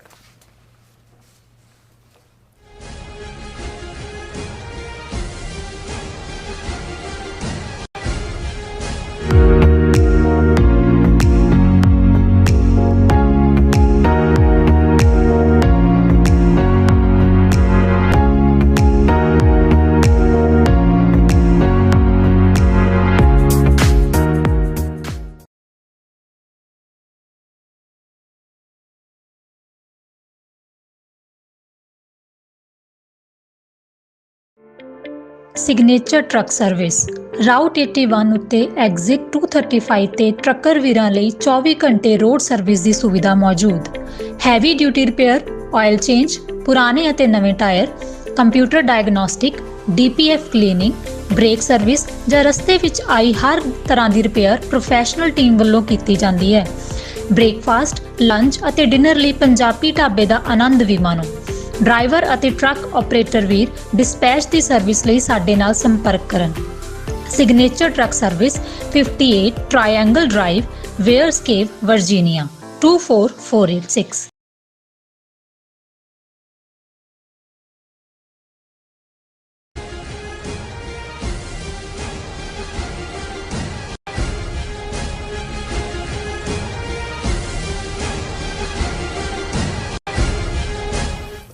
Viewers welcome back on program. So viewers ਗੱਲਬਾਤ ਕਰਨ ਜਾ ਰਹੇ ਹਾਂ ਅਖੀਰਲੇ ਸੈਗਮੈਂਟ ਦੇ ਵਿੱਚ ਕਿ ਭਾਰਤ ਦੇ MIM ਪਾਰਟੀ ਦੇ ਲੀਡਰ ਅਸਾਦੁਦੀਨ ਅਵੈਸੀ ਨੇ ਇੱਕ ਵਾਰ ਫਿਰ ਪਾਕਿਸਤਾਨ ਤੇ ਨਿਸ਼ਾਨਾ ਸਾਧਿਆਂ ਕਿਹਾ ਹੈ ਕਿ ਪਾਕਿਸਤਾਨ ਭਾਰਤ ਵਿੱਚ ਦਹਿਸ਼ਤਗਰਦੀ ਕਰਵਾ ਰਿਹਾ ਹੈ। ਅਸੀਂ ਅਸਾਦੁਦੀਨ ਅਵੈਸੀ ਨੂੰ ਭਾਰਤੀ RSS ਦਾ ਟ੍ਰੈਂਟਾ ਮੁਸਲਿਮ ਸਮਝਦੇ ਹਾਂ। ਸੋ ਇਸ ਬਾਰੇ ਆਪਾਂ ਗੱਲਬਾਤ ਕਰਨ ਜਾ ਰਹੇ ਹਾਂ। ਸੋ ਅਸੀਂ ਚਾਹਾਂਗੇ ਕਿ ਤੁਸੀਂ ਇਸੇ ਤਰ੍ਹਾਂ ਬਣੇ ਰਹਿਣਾ ਦੇਖਣ ਸੁਣ ਲਈ ਐਂਡ ਲਿਖਣ ਲਈ ਤੁਹਾਡਾ ਸਭ ਦਾ ਬਹੁਤ ਬਹੁਤ ਧੰਨਵਾਦ ਜੀ। ਡਾਕਟਰ ਸਾਹਿਬ ਕੀ ਕਹਿਣਾ ਚਾਹੋਗੇ? ਦੇਖੋ UN ਚਰਚ ਸੈਂਟਰ ਦੇ ਵਿੱਚ ਜਦੋਂ ਇੱਕ ਪਿਛਲੇ ਦਿਨਾਂ 'ਚ ਘੱਲੂਘਾਰਿਆਂ ਨਾਲ ਸੰਬੰਧਿਤ ਕਿਉਂਕਿ ਸਾਰੇ ਦਿਨ ਚੱਲ ਰਹੇ ਸੀ ਇੱਕ ਸਾਂਝਾ ਪਲੇਟਫਾਰਮ ਜਿਹਦੇ 'ਚ ਅੱਡ ਜਿਨ੍ਹਾਂ ਕੌਮਾਂ ਦੀ ਨਸਲਕੁਸ਼ੀ ਹੋਈ ਉਹਨਾਂ ਦੇ ਨੁਮਾਇੰਦੇ ਵੀ ਮੌਜੂਦ ਸੀ ਤੇ ਸਾਡੇ ਵੀ ਰਾਜਾ ਰਜ਼ਾਕ ਉਹਨਾਂ ਨੇ ਮੈਂਸ਼ਨ ਕੀਤਾ ਰੈਂਟਾ ਮੁਸਲਿਮ। ਉਹ ਕਹਿਣਗੇ ਜੀ ਅਸੀਂ ਇਹ ਤੁਹਾਡੀ ਟਰਮ ਪਿਕ ਕੀਤੀ ਹੈ। ਮੈਂ ਕਿਹਾ ਨਹੀਂ, ਵੈਸੇ ਰੈਂਟਾ ਸਿੱਖ ਵੀ ਨੇ ਤੇ ਇਹ ਆਪਣੇ ਆਪ ਦੇ ਵਿੱਚ ਇਹ ਮੈਸੇਜ ਹੁੰਦਾ ਹੈ ਕਿ ਭਾਈ ਜਿਹੜਾ ਬੰਦਾ ਆਪਣੇ ਨਿੱਜੀ ਹਿੱਤਾਂ ਦੇ ਲਈ ਉੱਪਰਲਾ ਢੋਲ ਹੋਰ ਵਜਾ ਰਿਹਾ ਇਹ ਦੱਸ ਰਿਹਾ ਜਿਵੇਂ ਉਹ ਕੌਮ ਦੀ ਨੁਮਾਇੰਦਗੀ ਕਰਦਾ, ਪਰ ਅਸਲ ਦੇ ਵਿੱਚ ਉਹ ਟਰੋਜਨ ਹੋਰਸ ਹੈ। ਉਹ ਤੁਹਾਡੇ ਵਿੱਚ ਵਾੜਿਆ ਹੋਇਆ ਲੱਗਦਾ ਕਿ ਵੀ ਦੇਖੋ ਹੁਣ ਇਹਨੇ ਇਹਨਾਂ ਸਾਦੁਦੀਨ ਅਵੈਸੀ ਜਿਹੜੀ ਇਹਦੀ ਪਾਰਟੀ ਹੈ ਉਹਦਾ ਇੰਨਾ ਲੰਬਾ ਨਾਂ ਰੱਖਿਆ ਹੋਇਆ ਆਲ ਇੰਡੀਆ ਮਜਲਿਸ ਇਤਿਹਾਦੁਲ ਮੁਸਲਮਾਨੀਨ ਕਿ ਵੀ ਇਹਨੂੰ MIM ਕਹਿੰਦੇ ਨੇ। ਆਲ ਇੰਡੀਆ ਮਜਲਿਸ ਇਤਿਹਾਦੁਲ ਮੁਸਲਮਾਨੀਨ ਕਿ ਵੀ ਭਾਰਤ ਭਰ ਦੇ ਮੁਸਲਮਾਨਾਂ ਦੇ ਸੰਗਠਨ ਇਤਿਹਾਦ ਦੀ ਜਿਹੜੀ ਹੈ ਜਮਾਤ। ਪਰ ਜੇ ਇਹਦੀਆਂ ਤੁਸੀਂ ਬਿਆਨਬਾਜ਼ੀਆਂ ਦੇ ਨਫ਼ਰਤ ਵੀ ਪੂਰੀ ਜਿਹੜਾ ਔਰ ਇਹਨੇ ਕਈ ਥਾਂ ਇਹਨੂੰ ਇਸ ਕੰਮ ਲਈ ਰੱਖਿਆ। ਇੱਕ ਪਾਸੇ ਦਾ ਇਹ ਸਾਰਿਆਂ ਨੂੰ ਕਹੇਗਾ ਕਾਂਗਰਸ ਨੇ ਇਹ ਕੀਤਾ, ਉਹਨੇ ਅਸੀਂ ਮੁਸਲਮਾਨਾਂ ਦਾ ਫਲਾਣਾ, ਪਰ ਇਹਨੇ ਹਰ ਥਾਂ ਜੇ ਤੁਸੀਂ ਮਹਾਰਾਸ਼ਟਰ ਦੀਆਂ ਚੋਣਾਂ, ਬਿਹਾਰ ਦੀਆਂ ਚੋਣਾਂ, UP ਦੀਆਂ ਚੋਣਾਂ, ਦੂਜੇ ਸਾਈਜ਼ੇਬਲ ਕਿਉਂਕਿ ਪੜ੍ਹਿਆ ਲਿਖਿਆ ਡਾਕਟਰ ਹੈ, ਸਪੀਕਰ ਚੰਗਾ ਹੈ, ਦਾੜੀ ਰੱਖੀ ਹੋਈ ਹੈ, ਟੋਪੀ ਇਸਲਾਮਿਕ ਹੈ, ਮੁਸਲਮਾਨਾਂ ਦਾ ਇੱਕ ਤਬਕਾ ਫਸ ਜਾਂਦਾ ਹੈ, ਉਮੀਦਵਾਰ ਜਿਹੜੇ ਖੜਾ ਕਰਦਾ ਉਹਨਾਂ ਨੂੰ ਵੋਟਾਂ ਵੀ ਮਿਲ ਜਾਂਦੀਆਂ। ਪਰ ਇਹ ਅਲਟੀਮੇਟਲੀ ਉਹਨਾਂ ਸਟੇਟਾਂ ਜਿੱਥੇ ਵੀ ਖੜਾ ਕਰਦਾ ਉੱਥੇ BJP ਨੂੰ ਜਿਤਾਉਣ ਦਾ ਕਾਰਨ ਬਣਦਾ ਉਹਨਾਂ ਸੀਟਾਂ ਦੇ ਉੱਤੇ। ਇਹੀ ਕਿਉਂਕਿ ਇੱਕ ਸਾਈਜ਼ੇਬਲ ਮੁਸਲਿਮ ਪਾਪੂਲੇਸ਼ਨ ਜਦੋਂ ਇੱਕ ਪਾਸੇ ਡਿਫਲੈਕਟ ਹੁੰਦੀ ਹੈ ਤੇ BJP ਦਾ ਹਿੰਦੂਤਵ ਏਜੰਡਾ ਅੱਗੇ ਨਿਕਲ ਜਾਂਦਾ ਹੈ, ਜਾਂ ਜਿਹੜੇ ਦੂਸਰੀਆਂ ਪਾਰਟੀਆਂ ਨੇ ਜਿਹੜੀਆਂ ਥੋੜ੍ਹੀਆਂ ਬਹੁਤ ਜਿਹੜਾ ਉਹ ਲਿਹਾਜ਼ ਰੱਖਦੀਆਂ। BJP ਤਾਂ ਦਿੰਦੇ ਨਹੀਂ ਮੁਸਲਮਾਨ ਨੂੰ ਟਿਕਟ MP ਜਾਂ ਦੂਜੇ ਤੀਜੇ।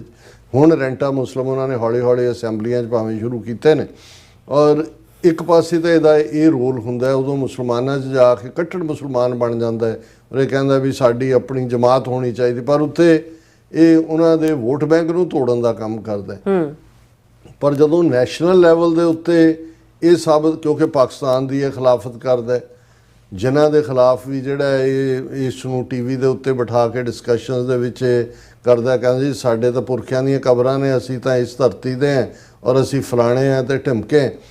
ਪਰ ਦੂਸਰੇ ਪਾਸੇ ਜਦੋਂ ਇਹ ਹੁੰਦਾ ਹੈ ਕਿ ਵੀ ਜਿਹਨੂੰ ਇਹ ਕਹਿੰਦੇ ਨੇ ਕਿ ਵੀ ਇਹ ਮੋਰ ਲਾਇਲ ਦੈਨ ਦਾ ਕਿੰਗ, ਇਹ ਐਟੀਚਿਊਡ ਹੈ। ਔਰ ਖ਼ਾਸ ਤੌਰ 'ਤੇ ਜਦੋਂ ਪਹਿਲਗਾਮ ਦੀ ਘਟਨਾ ਹੋਈ ਇਹਨੇ ਵੀ ਉਹਨਾਂ ਤੋਂ ਅੱਗੇ ਜਾ ਕੇ ਪਾਕਿਸਤਾਨ ਨੂੰ ਇੱਧਰ ਉੱਧਰ ਸਬਕ ਸਿਖਾਇਆ ਜਾਏ, ਇਹ ਉਹ ਸੋ ਕਾਲਡ ਆਪਰੇਸ਼ਨ ਸੰਦੂਰ ਦਾ ਸਭ ਤੋਂ ਵੱਡਾ ਹਮਾਇਤੀ ਬਣਿਆ ਹੋਇਆ ਸੀ। ਜਦੋਂ ਜੁੱਤੀਆਂ ਪਈਆਂ 4 ਦਿਨ ਇੰਡੀਆ ਨੂੰ ਜਾਂ ਦੂਜੇ, ਇਹਨੇ ਵੀ ਉਹੀ ਇੰਡੀਅਨ ਵਰਜਨ ਕਿ ਜੀ ਵਿਕਟਰੀ ਸਬਕ ਸਿਖਾਇਆ, ਇਹਨੂੰ ਐਂਡ ਨਹੀਂ ਕਰਨਾ ਚਾਹੀਦਾ, ਇਹਨੂੰ ਅਜੇ ਪਨਿਸ਼ ਕਰਨਾ ਚਾਹੀਦਾ। ਫਿਰ ਜਿਹੜੇ 59 MPਆਂ ਸਿਟਿੰਗ MP ਵੀ ਹੈ ਹੈਦਰਾਬਾਦ ਤੋਂ, MPਆਂ ਔਰ ਐਕਸ ਅਫੀਸ਼ੀਅਲਸ ਦੇ ਡੈਲੀਗੇਸ਼ਨ ਅੱਡ-ਅੱਡ ਮੁਲਕਾਂ 'ਚ ਗਏ, ਇਹਨੂੰ ਖਾਸ ਤੌਰ ਤੇ ਮੁਸਲਮਾਨ ਮੁਲਕਾਂ ਦੇ ਵਿੱਚ ਭੇਜਿਆ ਇੰਡੀਆ ਨੇ। ਉੱਥੇ ਜਾ ਕੇ ਵੀ ਇਹਨੇ ਪੂਰਾ ਮੂੰਹ 'ਚੋਂ ਝੱਗ ਸੁੱਟੀ ਪਾਕਿਸਤਾਨ ਦੇ ਖਿਲਾਫ। ਔਰ ਹੁਣ ਇਹਨੇ ਜਿਹੜੀ ਇਹਨਾਂ ਦੀ ਹਿੰਦੂ ਬਿਊਰੋ ਦੀ ਸਟੋਰੀ ਹੈ ਕਿ ਹੈਦਰਾਬਾਦ ਦੇ ਪਾਰਲੀਮੈਂਟੇਰੀਅਨ ਜਿਹੜਾ ਓਵੈਸੀ ਨੇ ਪਾਕਿਸਤਾਨ ਦੇ ਉੱਤੇ ਜਿਹੜਾ ਹੈ ਉਹ ਕਰੜਾ ਵਾਰ ਕਰਦਿਆਂ ਇਹ ਕਿਹਾ ਕਿ ਵੀ ਇਹ ਜਿਹੜੀਆਂ ਨੇ ਪਾਕਿਸਤਾਨ ਦਹਿਸ਼ਤਗਰਦੀ ਨੂੰ ਹਵਾ ਦੇ ਰਿਹਾ। ਔਰ ਉਹਨੇ ਕਿਹਾ ਜਿਹੜਾ ਉਹਦੇ ਤੇ ਉਹਨੇ ਐਕਸ ਦੇ ਉੱਤੇ ਆਪਣਾ ਕਮੈਂਟ ਵੀ ਕੀਤਾ ਕਿ Pakistan army chief Asim Munir and Israeli Prime Minister Netanyahu both believe that Donald Trump is worthy of being awarded the Nobel Prize for Peace। क्योंकि पाकिस्तान ने तो इमीडिएटली किया भी उन्हें रुकवाया जंग। और दूजा नेतनयाहू का एक अपना नेफेरियस एजेंडा है।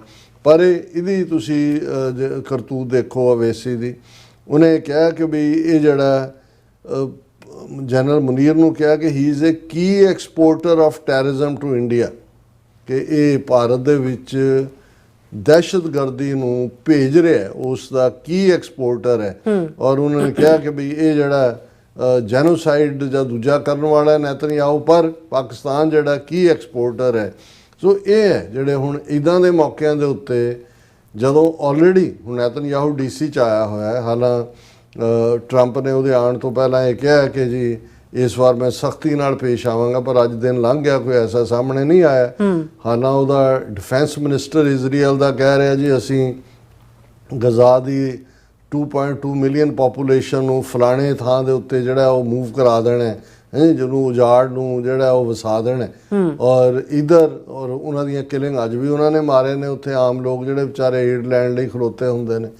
ਹੁਣ ਇਸ ਮੌਕੇ ਦੇ ਉੱਤੇ ਚਲੋ ਨੈਤਨਯਾਹੂ ਨੂੰ ਕ੍ਰਿਟਿਸਾਈਜ਼ ਕਰੇ ਓਵੈਸੀ ਸਮਝ ਆ ਸਕਦੀ ਹੈ ਉੱਥੇ ਬੈਠ ਕੇ ਕਿ ਵੀ ਉਹ ਕਿਉਂਕਿ ਮੋਦੀ ਦਾ ਯਾਰ ਹੈ। ਚਾਹੀਦਾ ਤਾਂ ਇਹ ਸੀ ਕਿ ਵੀ ਜੇ ਨੈਤਨਯਾਹੂ ਨੂੰ ਵੀ ਕ੍ਰਿਟਿਸਾਈਜ਼ ਤੇ ਓਵੈਸੀ ਕਹੇ ਕਿ ਵੀ ਜਿਹੜਾ ਇੱਥੇ ਨੈਤਨਯਾਹੂ ਦਾ ਯਾਰ ਹੈ ਮੋਦੀ, ਉਹਨੇ ਵੀ ਗੁਜਰਾਤ ਦੇ ਮੁਸਲਮਾਨਾਂ ਦੀ ਨਸਲਕੁਸ਼ੀ ਕੀਤੀ ਹੋਈ ਹੈ।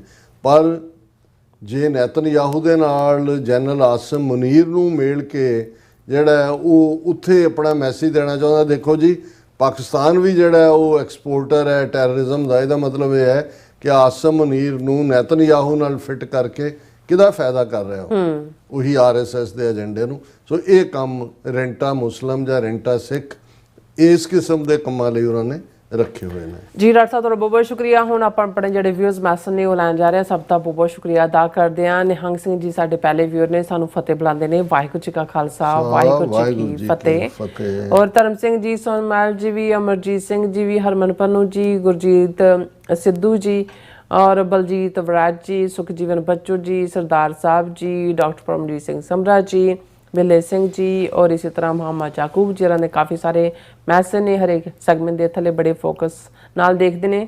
ਸਭ ਦਾ ਬਹੁਤ ਬਹੁਤ ਸ਼ੁਕਰੀਆ। ਔਰ ਯਾਕੂਬ ਜੀ ਕਹਿੰਦੇ ਨੇ ਕਿ ਤੁਸੀਂ ਗੈਰ ਹਾਜ਼ਰ ਸੀ ਕੱਲ ਔਰ ਅੱਜ ਦੀ ਕਹਿੰਦੀ ਤਾਜ਼ਾ ਖਬਰ ਕਹਿੰਦੇ ਕੀ ਹੈ, ਤੁਸੀਂ ਸੁਣ ਹੀ ਲਿਆ।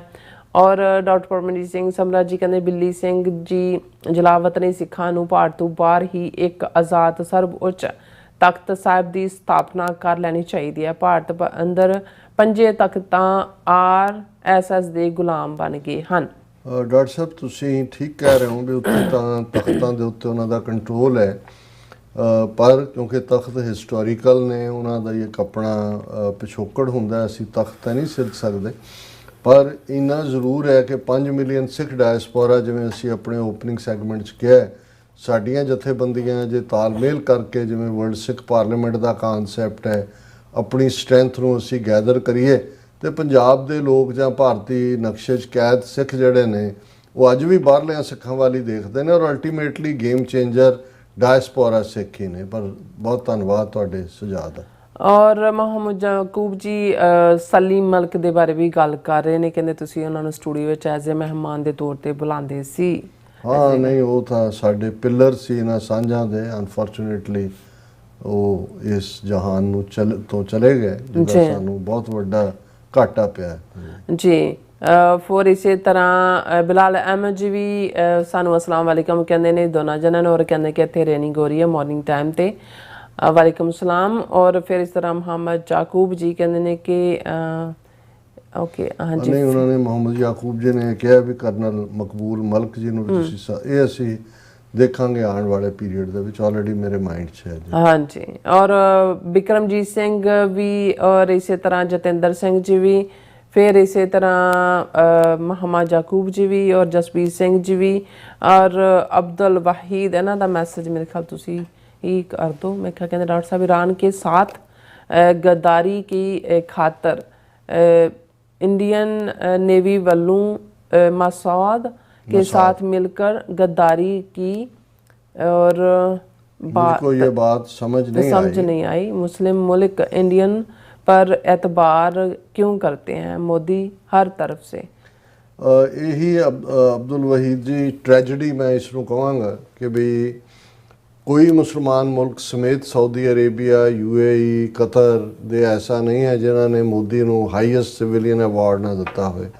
हालांकि कतर दे विच 7 इन्हां दे आला जिहड़े नेवल ऑफिसर सर्विंग सी वो मोसाद ਲਈ ਕੰਮ ਕਰ ਰਹੇ ਸੀ। ईरान ने भी ਇੰਡੀਆ ਨੂੰ ਸਿਰ 'ਤੇ ਚੜਾਇਆ ਹੋਇਆ। ਹੁਣ 77 ਬੰਦੇ ਜਿਹੜੇ ਨੇ ਉਹਨਾਂ ਦੇ ਇੰਡੀਅਨ ਰਾਅ ਦੇ ਉਹਨਾਂ ਨੇ ਫੜੇ ਨੇ। ਔਰ ਇਕੱਲਾ ਇਹ ਨਹੀਂ ਹੈ ਕਿ ਵੀ ਇਹ ਉਹਨਾਂ ਦੀ ਜਸੂਸੀ ਕਰਦੇ ਨੇ। ਇਹਨਾਂ ਸਾਰੇ ਮੁਸਲਿਮ ਮੁਲਕਾਂ ਦੇ ਵਿੱਚ ਜਿਹੜਾ software India the IT industry ਦਾ ਹੈ ਉਹ ਉਹਨਾਂ ਨੇ ਇੰਸਟਾਲ ਕਰਵਾਏ ਹੋਏ ਨੇ। ਉਹਨਾਂ ਦੀ ਸਾਰੀ ਜਿੰਨੀ ਜਾਣਕਾਰੀ ਹੈ, ਜਿੰਨਾ ਕੁ ਵੀ ਉਹਨਾਂ ਦੀ ਜਿਹੜੀ ਇਨਫੋਰਮੇਸ਼ਨ ਆ ਉਹਨਾਂ ਦੇ ਕੋਲ ਹੈ, ਇੰਡੀਅਨਸ ਦੇ ਕੋਲ। ਇਹ ਮੈਂ ਕਿਤੇ ਦੇਖਿਆ ਵੀ ਈਰਾਨ ਨੇ ਹੁਣ ਉਹ ਸਾਰਾ ਰਿਜੈਕਟ ਕਰਕੇ ਚਾਈਨੀਜ਼ ਜਾਂ ਕੋਈ ਹੋਰ ਜਿਹੜਾ ਹੈ ਉਸ ਨੂੰ ਇੰਸਟਾਲ ਕੀਤਾ। ਸੋ ਇਹ ਹੁਣ ਇਹਦੇ ਲਈ ਮੈਂ ਕੀ ਕਹਿ ਸਕਦਾ, ਮੈਂ ਇੱਕ ਗੈਰ ਮੁਸਲਮਾਨ ਹੋਣ ਦੇ ਨਾਤੇ ਹੀ ਕਹਿ ਸਕਦਾ ਵੀ ਘੱਟੋ ਘੱਟ ਅੱਲਾਹ ਤਾਲਾ ਨੇ ਇਹਨਾਂ ਮੁਲਕਾਂ ਨੂੰ ਦੌਲਤ ਦਿੱਤੀ ਹੈ, ਯੈਲੋ ਗੋਲਡ ਕੋਡ ਹੈ। ਤੁਸੀਂ ਘੱਟੋ ਘੱਟ ਇਹਨਾਂ ਤਾਂ ਦੇਖੋ, ਆਪਣੇ ਹੀ 20 ਕਰੋੜ ਮੁਸਲਮਾਨ ਭਾਰਤ ਦੇ ਵਿੱਚ ਉਹਨਾਂ ਦਾ ਕੀ ਹਾਲ ਕੀਤਾ ਹੋਇਆ ਹੈ। ਇਸ ਕਿਸਮ ਦੇ ਕਾਤਲ ਨੂੰ, ਮੋਦੀ ਵਰਗੇ ਨੂੰ ਤਾਂ ਨੇੜੇ ਨਹੀਂ ਲੱਗਣ ਦੇਣਾ ਚਾਹੀਦਾ। ਤੁਸੀਂ ਸੱਦ ਕੇ ਜੱਫੀਆਂ ਵੀ ਪਾ ਰਹੇ ਹੋ, ਉੱਥੇ ਇਨਵੈਸਟਮੈਂਟ ਵੀ ਕਰ ਰਹੇ ਹੋ, ਉਹਨੂੰ ਹਾਈਐਸਟ ਅਵਾਰਡ ਵੀ ਦੇ रहे हो। ਹੁਣ मैं ਕੀ कह सकता इस पर। फिर डॉक्टर साहब वो 50 लाख फ़लस्तीनी जान से मार देना चाहते हैं और हम अपनी आंखों से देख रहे हैं। और बसरा जी भी, फिर इसी तरह हाँ जी राजनप्रीत सिंह जी भी, और इसी तरह मोहम्मद याकूब जी के डॉक्टर साहब इंडिया और इंडिया के दोस्त का बस नहीं चल रहा, वो आपकी हक सच की आवाज़ भी खामोश कर सकते हैं। हाँ बिल्कुल, और पूरा जोर लाया हुआ है। और शुक्रिया अदा भी कर देने। और इसी तरह फिर याकूब जी के भारत का जो यार है गद्दार है, और गद्दार ही चाहे वो कोई भी हो। और कहते बेगैरत India get out from my Kashmir and Khalistan, और वो भी बेगैरत इंडिया तेरे साथ तो वो तमाम मुल्क लड़े हैं पाकिस्तान के खिलाफ जो इस्लाम के दुश्मन हैं। और फिर इसी तरह बिलाल जी कहते हैं कि डॉक्टर साहब सदा बादशाही सोने रब दी कि इंडिया नैक्सट ईयर्स पाकिस्तान दे नाल लड़न दा कहते सोच भी नहीं सकता। अगर इंडिया ने पाकिस्तान दे नाल दिलवदी की तां फिर इंडिया दे कोलों कश्मीर भी जाएगा। बिल्कुल ठीक कह रहे हो, बट ये ਜਿਹੜੀ ਗੰਗ ਹੋਇਆ ਅਪਰੋਚ ਹੁੰਦੀ ਹੈ, ਦਿਮਾਗ ਖਰਾਬ ਹੋਇਆ ਹੋਇਆ ਤਾਂ ਪਤਾ नहीं लगता। बिल्कुल। फिर इसी तरह कहते हैं कि इंशाअल्लाह कश्मीर भी आज़ाद होगा और खालिस्तान भी बनेगा, रब मेहर करे, खालिस्तान जिंदाबाद कहते हैं। और इसी तरह अवतार सिंह जी भी, जसकीरत सिंह जी भी, और इसी तरह फिर अमन सिंह खालसा जी भी, और बाज रंधावा जी भी, इंद्रजीत सिंह संधू जी भी, जगतार सिंह जी भी, मोहम्मद याकूब जी भी, और इसी तरह कुलदीप कौर जी, बाज रंधावा जी भी, और फिर इस तरह Nihang Singh ji. Always great awesome programme and great job guys, keep it up, excellent analysis. Sorry, बहुत शुक्रिया निहंग सिंह जी, बहुत हाँ जी। और सब का बहुत बहुत शुक्रिया इस दिन अपने व्यूअर्स को लेने इजाजत। व्यूअर्स सारे प्रोग्राम का समा इत्थे मुकदा। तुसीं अपनी राय ते सुझाव सानू भेजना भुलना साडे इस पते ते SOS@tv84.tv ते असीं अपना प्रोग्राम लैके फिर दोबारा तुहाडे सन्मुख होवांगे। तद तक ले मैनू ते अपना सुनो आग्या दिओ। देखते रहो TV84, बुला दिओ फतेह। वाहिगुरू जी का खालसा, वाहिगुरू जी की फतेह। रब राखा।